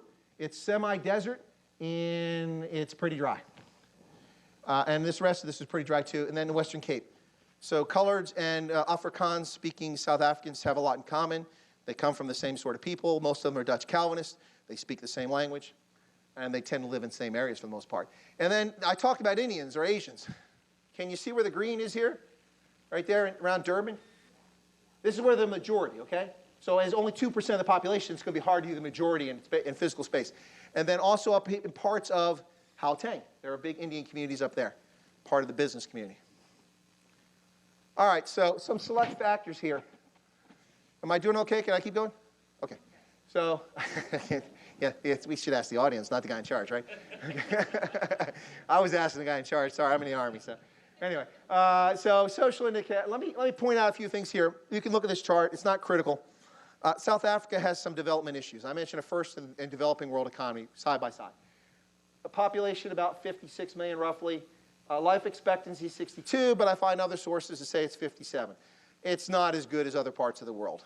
In part, that's because of HIV, and I'm getting to that. Fertility rates, by the way, I'm sorry, the brackets are from 1990, okay? This is current, or as current as I can get, mostly from 2016. But the brackets, you compare it to 1990. So in 1990, the lifespan was 62. It hasn't gone up. And that's because so many people have been affected by HIV and died from it. They've had a few million people die from HIV in the last 20 years. And then the fertility rate was 3.7%. It's 2.5. That's a good thing. That means population is going to stabilize. It's not going to keep growing out of control. School enrollment was only 66%. Secondary school, right? I should say secondary. Yeah, secondary school. So only 66% of South Africans went to high school in 1990. Today it's 99%. Big improvement, right? All right, so good news, right? There's some good news. Okay. I knew I was going to find some somewhere here. This is the scary part here. Less than 1% of South Africans were HIV positive in 1990. Today, it's 19%. That's across all ethnic groups. In some ethnic groups, it's hit more hardly than others. It's hit harder than others. That's a little bit scary. Now, this statistic I'm skeptical of because I found multiple statistics. But it said that in 1990, 82% of South Africans had access to clean piped water. I found statistics say it's more like 30% of the population had access. Most people that didn't live in white areas didn't have municipal water, didn't have sewage, didn't have plumbing. But whatever the case is today, 93%, it should be 100%, right? Unless you're like me from Appalachia, then you fetch water from a cistern. But true story, by the way. But it should be 100%, but it's 93%. But that's tremendous improvement, yes? So why does that matter? Well, if people have to waste time walking and fetching water from a well, you know, you lose a lot of time coming back. Not to mention, if you don't have clean water, what do you get? Diseases, right? And that affects things. So here's some more. Improved sanitation.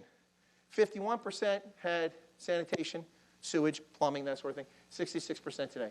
Now, this looks good, but it's not good. 115 billion was the size of their GDP in 1990, before apartheid ended. Today, now this figure you see multiple, but that's the closest to reality, is about $300 billion. So what? Almost 3 times as large, right? Factor in inflation, which was running at 5 to 7% per year, and that becomes a lot less impressive than it actually is. That's not the good thing, and we'll talk about that coming up. In 1990, foreign direct investment was negative. People were taking money out of South Africa because of apartheid, disinvesting, and today it's $2.25 billion last year. And then official development assistance, that money was being pulled out too. And today there's about $1.4 billion a year in formal assistance from foreign partners. This chart here shows you the gross domestic product growth rate in South Africa. South Africa, based on its situation and wealth disparity and the level of income for people, would consistently need at least 5% GDP growth year on year for at least a decade before they make significant progress in improving the lives of the entire population. Does that chart approach 5% anywhere? Now, that's 4% right there. And oh, by the way, it's mostly trending down. Since 2008, South Africa's economy has actually contracted. In real terms, after inflation-adjusted dollars, its economy is smaller today than it was a decade ago. But the population is about 8 million larger than it was a decade ago. That's a problem. So, where do people live? Well, all sorts of places. If you think back to the apartheid era, you think of the townships. And of course, you've probably heard of Soweto, yes? Which is actually an acronym. It stands for Southwest Townships. That's where it came from. It's not an African word. It's just an acronym that the government officials made up. Soweto, Southwest Townships, because it's on the southwest corner of Johannesburg.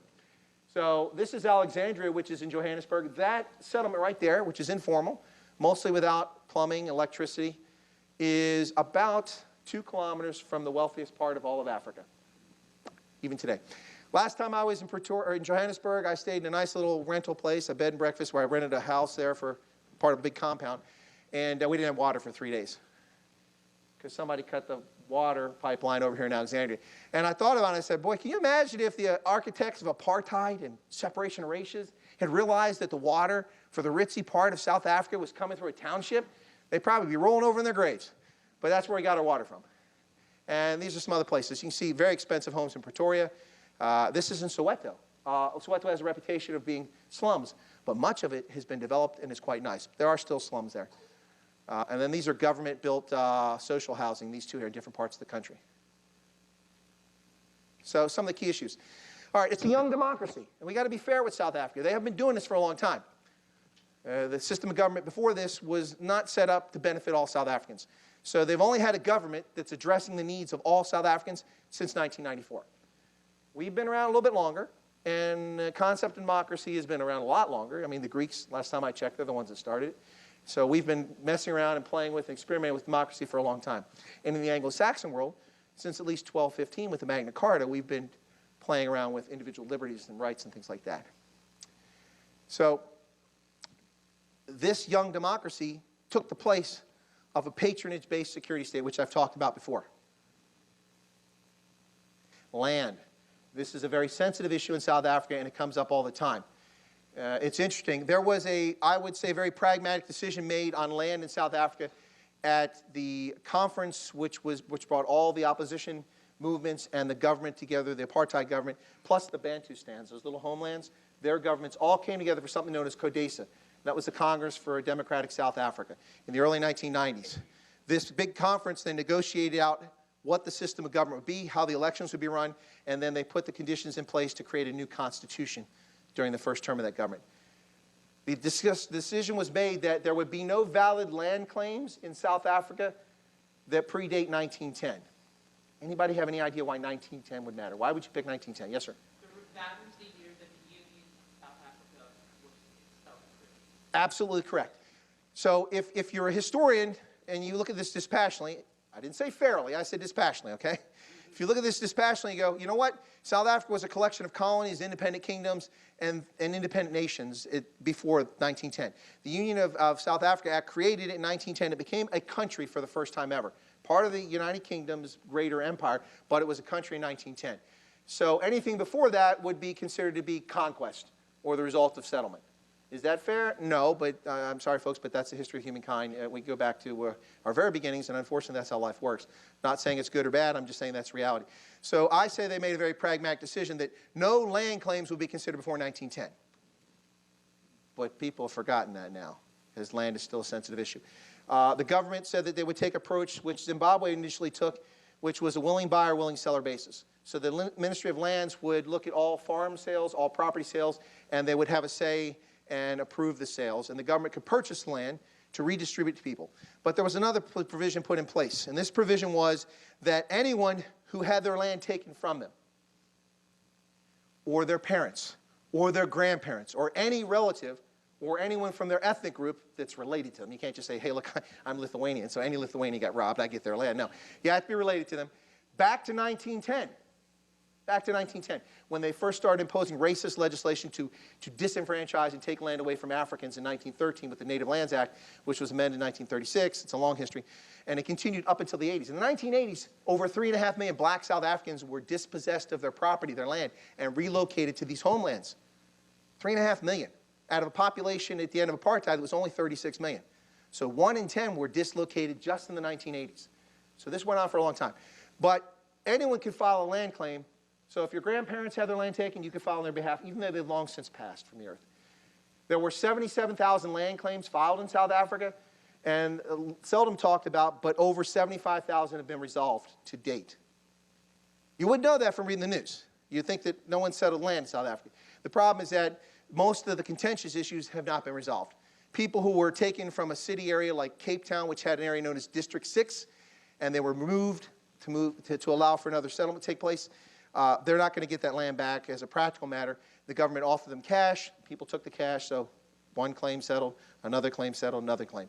A lot of the remaining land claims are to rural areas, farms, where people lost their farmland, and they're contentious. But it is a very explosive issue on all sides, but particularly among white Afrikaans speakers who feel under assault, and among many black Africans who feel there's been no fairness and restitution. This is an issue that South Africa must address and is failing abysmally at. The African National Congress has not taken the issue seriously. In fact, they have purchased 4,000 farms from willing sellers.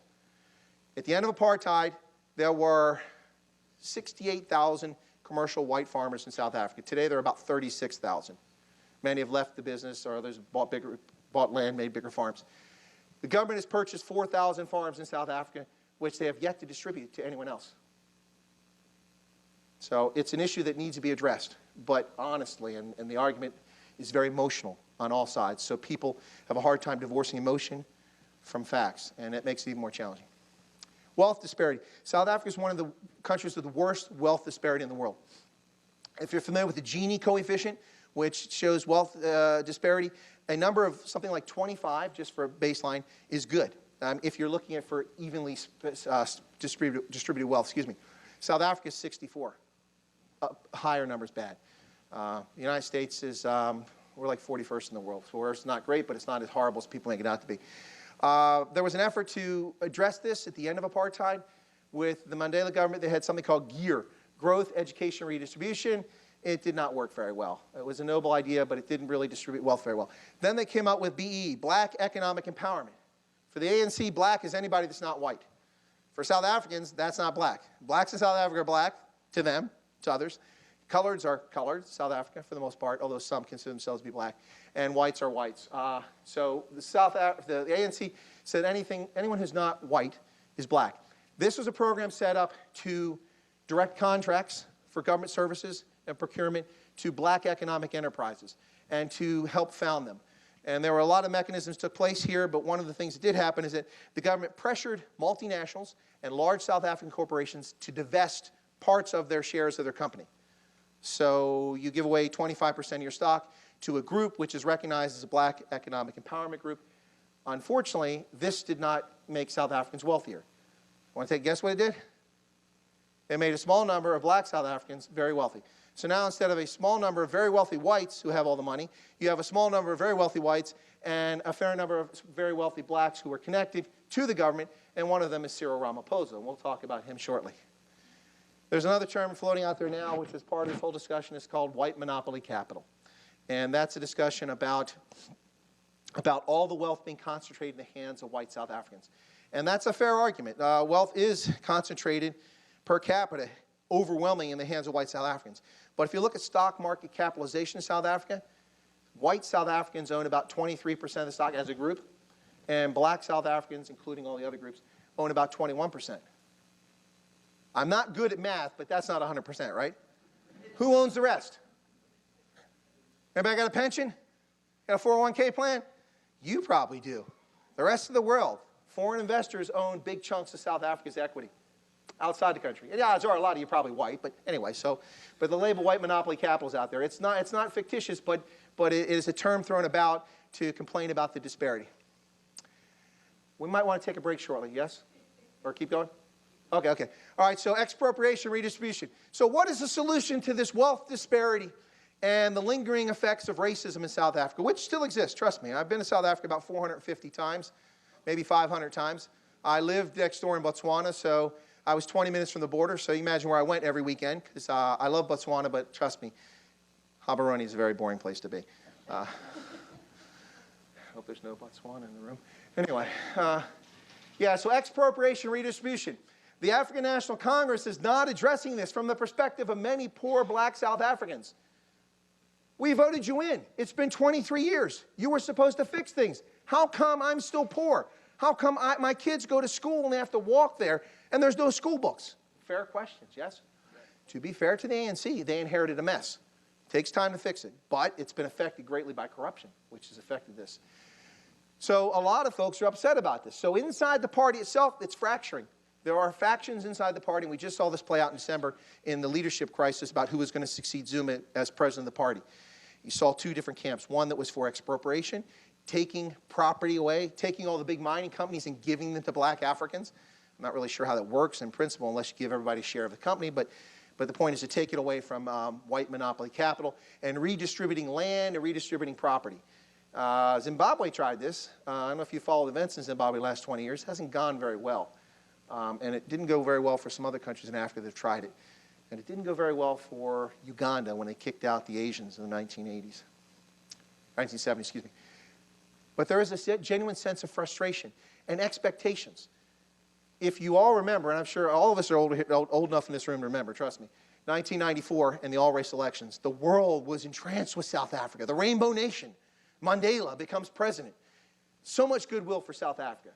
So much pent-up desire for South Africans to succeed. Imagine if you were South African. You finally get to vote. People stood in line for 9 hours to vote for the first time in their lives. 89-year-old women who never had the right to vote, standing in the hot sun for 9 hours to vote, and they got to cast their vote. Because it was symbolic, but they wanted change. Most South Africans, many South Africans, they've seen very little change, and so they're frustrated. Who do they blame? They blame the ANC, right? Some still blame apartheid, and some of that's appropriate, but not all of it. Race, very complicated issue. Woo! We can talk about this for days. But the important thing I want to talk about here is it's a political tool used by whites, blacks, coloreds, Asians for political gain, just like anywhere else, right? You know, in New York, these damn Irish coming in here. No Irish in the bar. Get out, you know. That's not race, but that's ethnicity. But you get my point. It's a very complicated issue. I can tell you that if you went to Botswana and you're a white woman and you're with a black man, nobody notices. Nobody cares in Botswana. Honestly, I swear to God. Go there. Check it out. Date a black guy, date a white guy. Go check it out. It's not an issue. It's not something people focus on. But you can drive an hour away and go to Zeerust across the border in South Africa and be a white woman with a black man still today. Ooh, people are going to notice that. Or be a white man with a black woman. Of course, that's probably less of a thing that people pay attention because they probably figure a sugar daddy relationship there. But it is a very sensitive issue. and people still talk about it. And there are real concerns there. There are some South Africans of all races who are stuck in apartheid, who are stuck in the ideas that one race is better than another, and they can't get themselves out of that. Either they don't want to or they're not capable of it. And this affects relations in South Africa. There have been very significant issues the last couple of years where white South Africans have made a very rude or racist comment, and they lose their job or they're hounded out of town. And now it's happening to black South Africans, too, for saying the same sort of thing. They actually have things in place to prevent people from abusing people. Human dignity is guaranteed in the Constitution. So if you assault someone's human dignity, you can be brought up on charges. And of course, using racist terms could assault someone's human dignity. So it's a very complicated thing. But bear in mind that all parties use, not all people, and not all political parties, but all groups in one way or another use race as a political tool, even to this day. Corruption. Oh, good Lord. We could talk about this for about 3 weeks. And this is one of the reasons why I personally am frustrated with the African National Congress. Great respect for them as a liberation era movement to help end apartheid. They weren't the only actor, but they were an important actor during the ending apartheid. But corruption is beyond conception. It has gotten so bad that many young South Africans see the path to prosperity and wealth accumulation as gaining political office. Why? Do we pay public servants a lot? No. But when you're in public office, you control where the contracts go. When you control where the contracts go, you get your cut if you're corrupt. Now, not everybody's corrupt. It's not the majority of the population in the party, but it is quite common. The arms deal, right after the ANC comes in power, in the late 1990s, they negotiated an arms deal purchasing submarines from the Germans, jet fighters from Sweden, cruisers, naval cruisers from the Germans, and a whole bunch of other military equipment on the order of about $6 billion of military hardware. South Africa has no neighbors that are threatening its borders. It uses forces almost exclusively for peacekeeping, going abroad. Last time I checked, submarines don't work very well in the Congo. Not that I'm criticizing the arms deal. I mean, I am in the Army, arms, it's okay. No, but the upshot of this is that instead of focusing on development, they had this big arms deal. And people are like, why are they buying all these arms? Until a few years later when we discovered that, a lot of well-connected senior members of the ANC were getting money in their pockets for directing contracts to Thompson and Thales, the French firms, and for directing contracts to other companies. And it was a big scandal. And guess who was also part of the arms scandal, who's been indicted and has charges against him for being complicit in this? President Jacob Zuma. This is an arms deal nearly 20 years ago, and it has not left the scene. It is still a political issue today. And Kandla, that is President Zuma's personal residence and his birthplace in KwaZulu-Natal. It is a Uber mansion, which has had several $1 million spent on it for his personal residence, not the executive residence for the president of South Africa, his personal residence. All of his neighbors lack electricity that surround his house. Most of them have no plumbing. They live in abject poverty, and they're Zulu.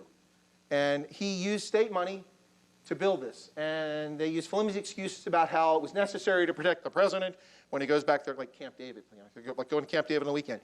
A lot of people in South Africa of all races are very upset about this abuse of state funds. We're not talking about tens of millions of dollars, but nonetheless, it's impropriety. It's taken place.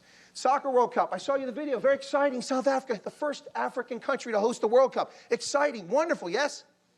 Also corrupt. The people that put the World Cup together bribed Sepp Blatter and all those other turds, up at the FIFA. So you've seen the indictments against Sepp Blatter, the Swiss national, and many, many members of the International Soccer Association, or FIFA, right? Bribes were paid so that South Africa would win the bid and have it. Now, I was there. It was wonderful. I enjoyed the World Cup. I don't really like soccer, but I enjoyed the World Cup. But unfortunately, we find out after the fact that it was corrupt and bribes took place. Oilgate. South Africa sold its entire strategic petroleum reserve of 10 million barrels at less than market prices, less than 50% of market prices. A tender was put out. It was not announced in the press. Big oil companies like Chevron and Mobil, who do business in the area and would have bid on it, didn't even know about it. It was awarded to a couple little companies, a couple of which are these black economic enterprises, and some are foreign firms, and all their oil is gone. Now, the oil's still in South Africa. It just doesn't belong to the government of South Africa anymore. So that'd be like if President Trump sold our strategic petroleum reserve to somebody from India. Here you go, for $10 million, and it's worth $30 billion. The entire oil reserve. This is a big scandal in South Africa because there's something corrupt going on. the whole issue of these black economic enterprises, many of which are honest, good businesses, people trying, but an awful lot of them are involved in contracts in which they don't deliver. One example is that in Eastern Cape, school children have been going to primary schools in many districts without textbooks for the last decade because a company was awarded a contract and it was just a shell company.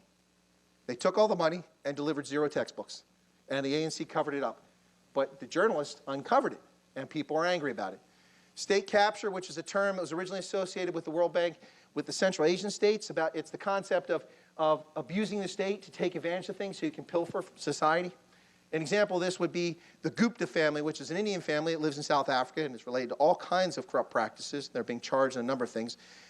Tried to maneuver, because of the relationship with President Zuma, to have one of their hand-picked people within the ANC become minister for a particular portfolio. Why? So that they can direct all the contracts in the direction. And this concept of state capture is all over the news today. Language, ethnicity. I talked about 11 official languages. You saw in Nkosazana Africa, which is the national anthem. There are efforts at reconciliation, and the anthem is one of those things. You saw people singing with pride. They take pride in it. Naming conventions, the naming of places. We saw how some of the province names were changed. The naming of cities continues to this day in municipalities. It is a point of contention.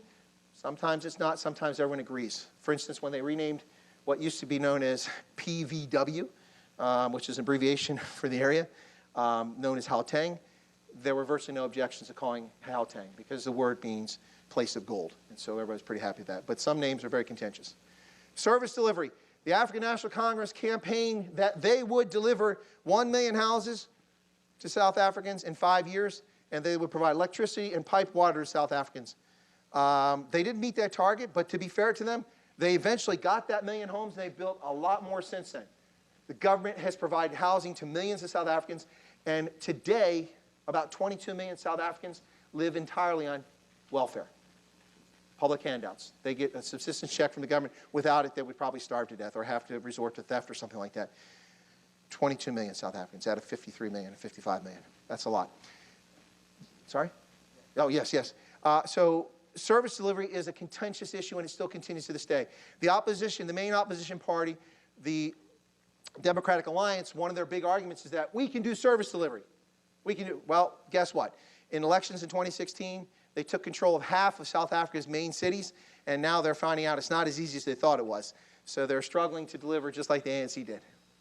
Crime and public safety. Crime is off the charts. Crime got so bad a decade ago that the South African government refused to publish crime statistics. Rape is unheard of. The number of people that are raped, men and women. It's astounding. A couple years ago when I was traveling through South Africa, these thugs were throwing cinder blocks on the secondary, it's like a highway, but it's not the interstate, a secondary road, to stop cars with the full intent of robbing the passengers and raping and murdering them.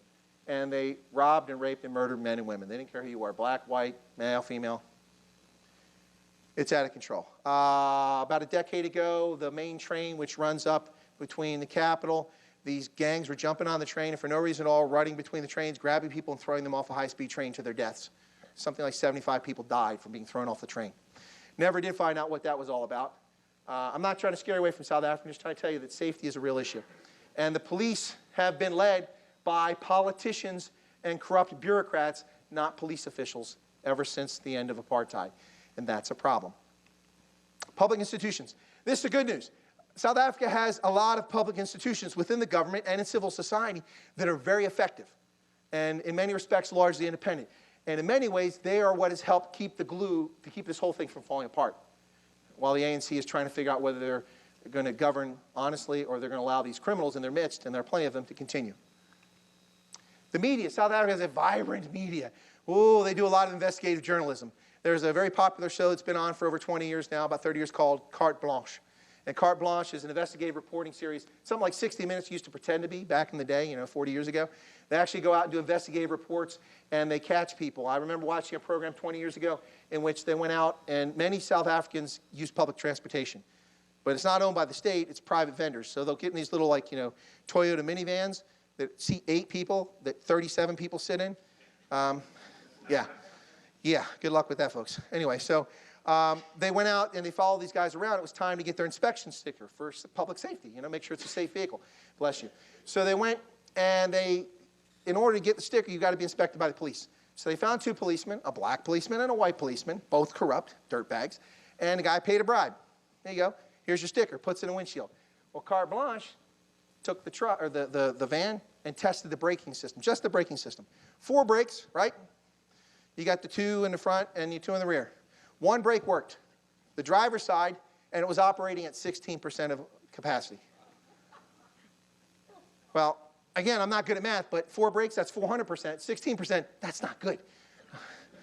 Anyway, so corruption is all over, but the press exposes these things. The reason we know about Oilgate, the reason we know about the Unconley issue, the reason we know about all these other things, the World Cup, is because the press has exposed this. And this keeps South Africans engaged and gives many people hope that they can change the course of events. The ANC has got some, yeah. All right, I'm going to have to wrap up. I got a lot more slides here, but we're not going to get a chance for questions. So what I'll do is when we take a break here is I'll use the rest of the slides to answer your questions because it'll talk about political parties and things like that. The hazard with talking about South Africa is I could talk forever. The greater hazard is when you ask Colonel Wyatt to come talk, I really can't talk forever. So we'll talk about these other issues after we take a break. I thank you for your patience. You all have been very patient. So we take a break. You mentioned 99% school.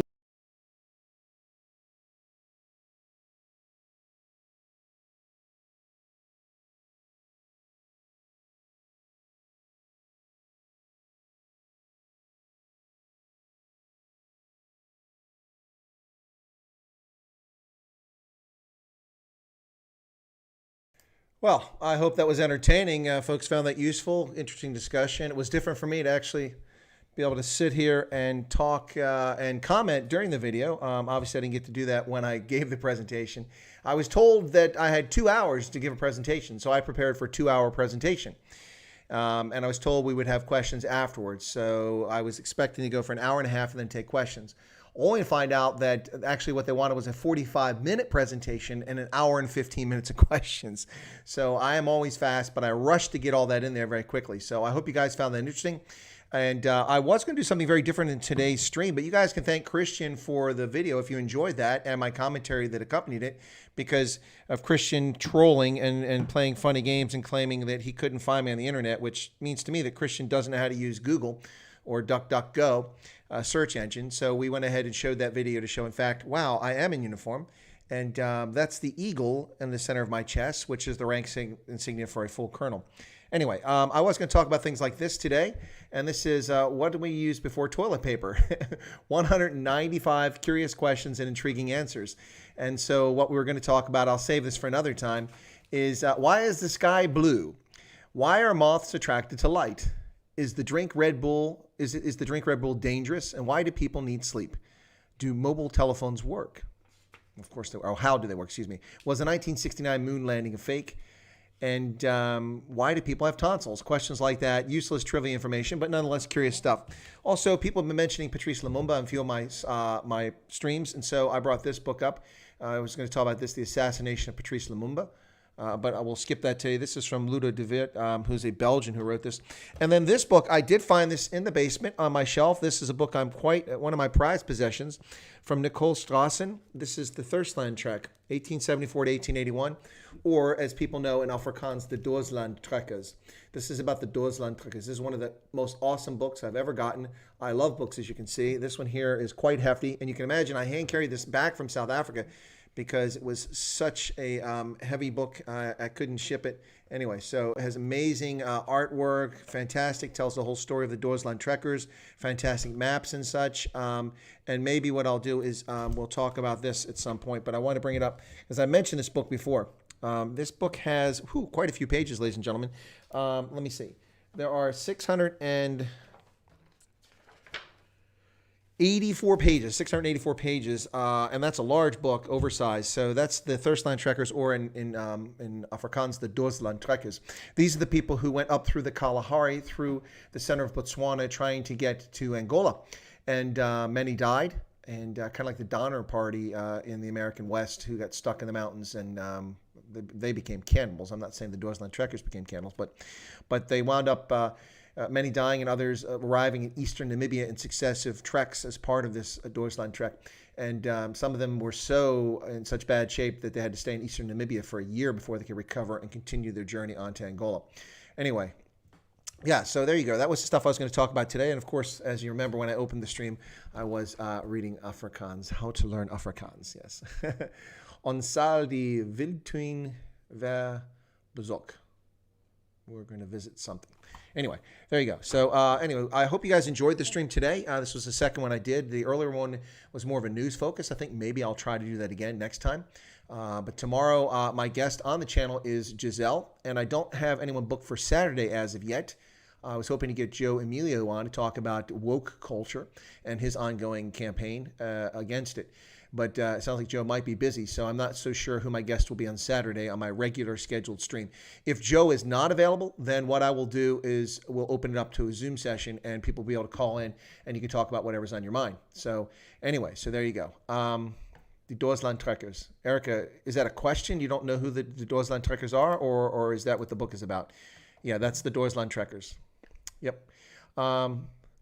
Yeah, it's a fantastic book, Eric. It's amazing. It was also quite pricey. I must say that it was quite pricey, and it came out pretty good. Although part of the cover was torn on the bottom, but otherwise the book, the binding wasn't damaged in any way. Fantastic stuff.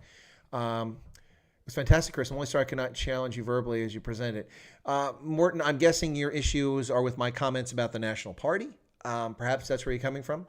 What my take on the National Party is a lot of different ways, but the one thing I do say that's ironic for people, from my perspective, is that the National Party in many ways is similar to the African National Congress. What I mean by that is that the National Party was focused on a minority of South Africans, as is the ANC. They're focused on ANC cadre. The rest are just sheep to use to achieve their means for self-enrichment and self-aggrandizement. So now that was not the role of the National Party. The National Party was trying to be a legitimate government, but it was focused primarily on the needs of minority, white South Africans, and in particular, the Afrikaans-speaking white South African community.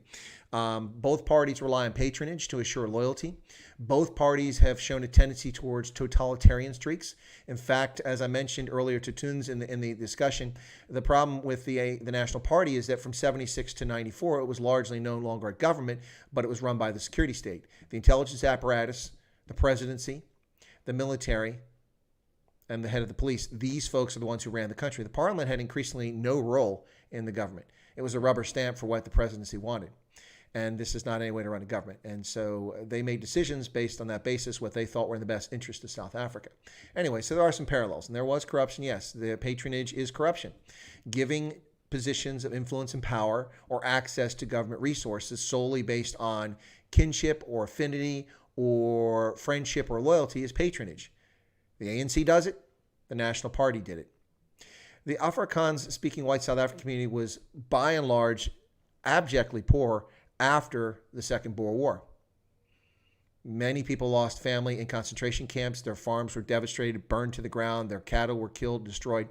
They were penniless. They were poverty-stricken. This is 1902, 1903. Many were in prison camps in St. Helena and places abroad even, the men. And they had to come back and rebuild their society. And they did slowly. But in 1948, the average Afrikaans white South African's income was not exceeding an English-speaking South African or others. Not at all. It wasn't until the National Party took over and started offering preference to Afrikaans-speaking South Africans in government positions of power and influence that much of the Afrikaans community began to lift itself up, and also giving it preference for government contracts. That's just the truth. Now, I don't know if that's what Morton's issue or concern is and wants to debate me, but maybe if we do a call on Saturday, Morton, you could come in Saturday and we can talk about those issues, because it's unfair for me to address that with you not having a chance to respond. But anyway, so I'm not so sure what the issue was, but if that was it, cool beans. Anyway, so what else? Too much Red Bull is bad for your health. It is. Towering is not a good thing. How do you discipline a child who gets physically violent with a female teacher? Ooh, oh, yeah, that's a tough one. These days, you probably get prosecuted for it. Corley van der Maven says, did not recognize you except for the voice. Well, I guess that's because of the hair. Yep. No, the ANC was not the biggest party before 94. The Inkatha Freedom Party was the biggest black nationalist political movement prior to 94. That's true. But the Civil War, the People's War in Natal really eviscerated the IFP. What I find it, okay, we already did that. Okay, so let me cover the last things here. Tin says, thank you. Dogbreaker, fantastic stream. You're most welcome. How do I keep my tonsils growing back? It is a big book.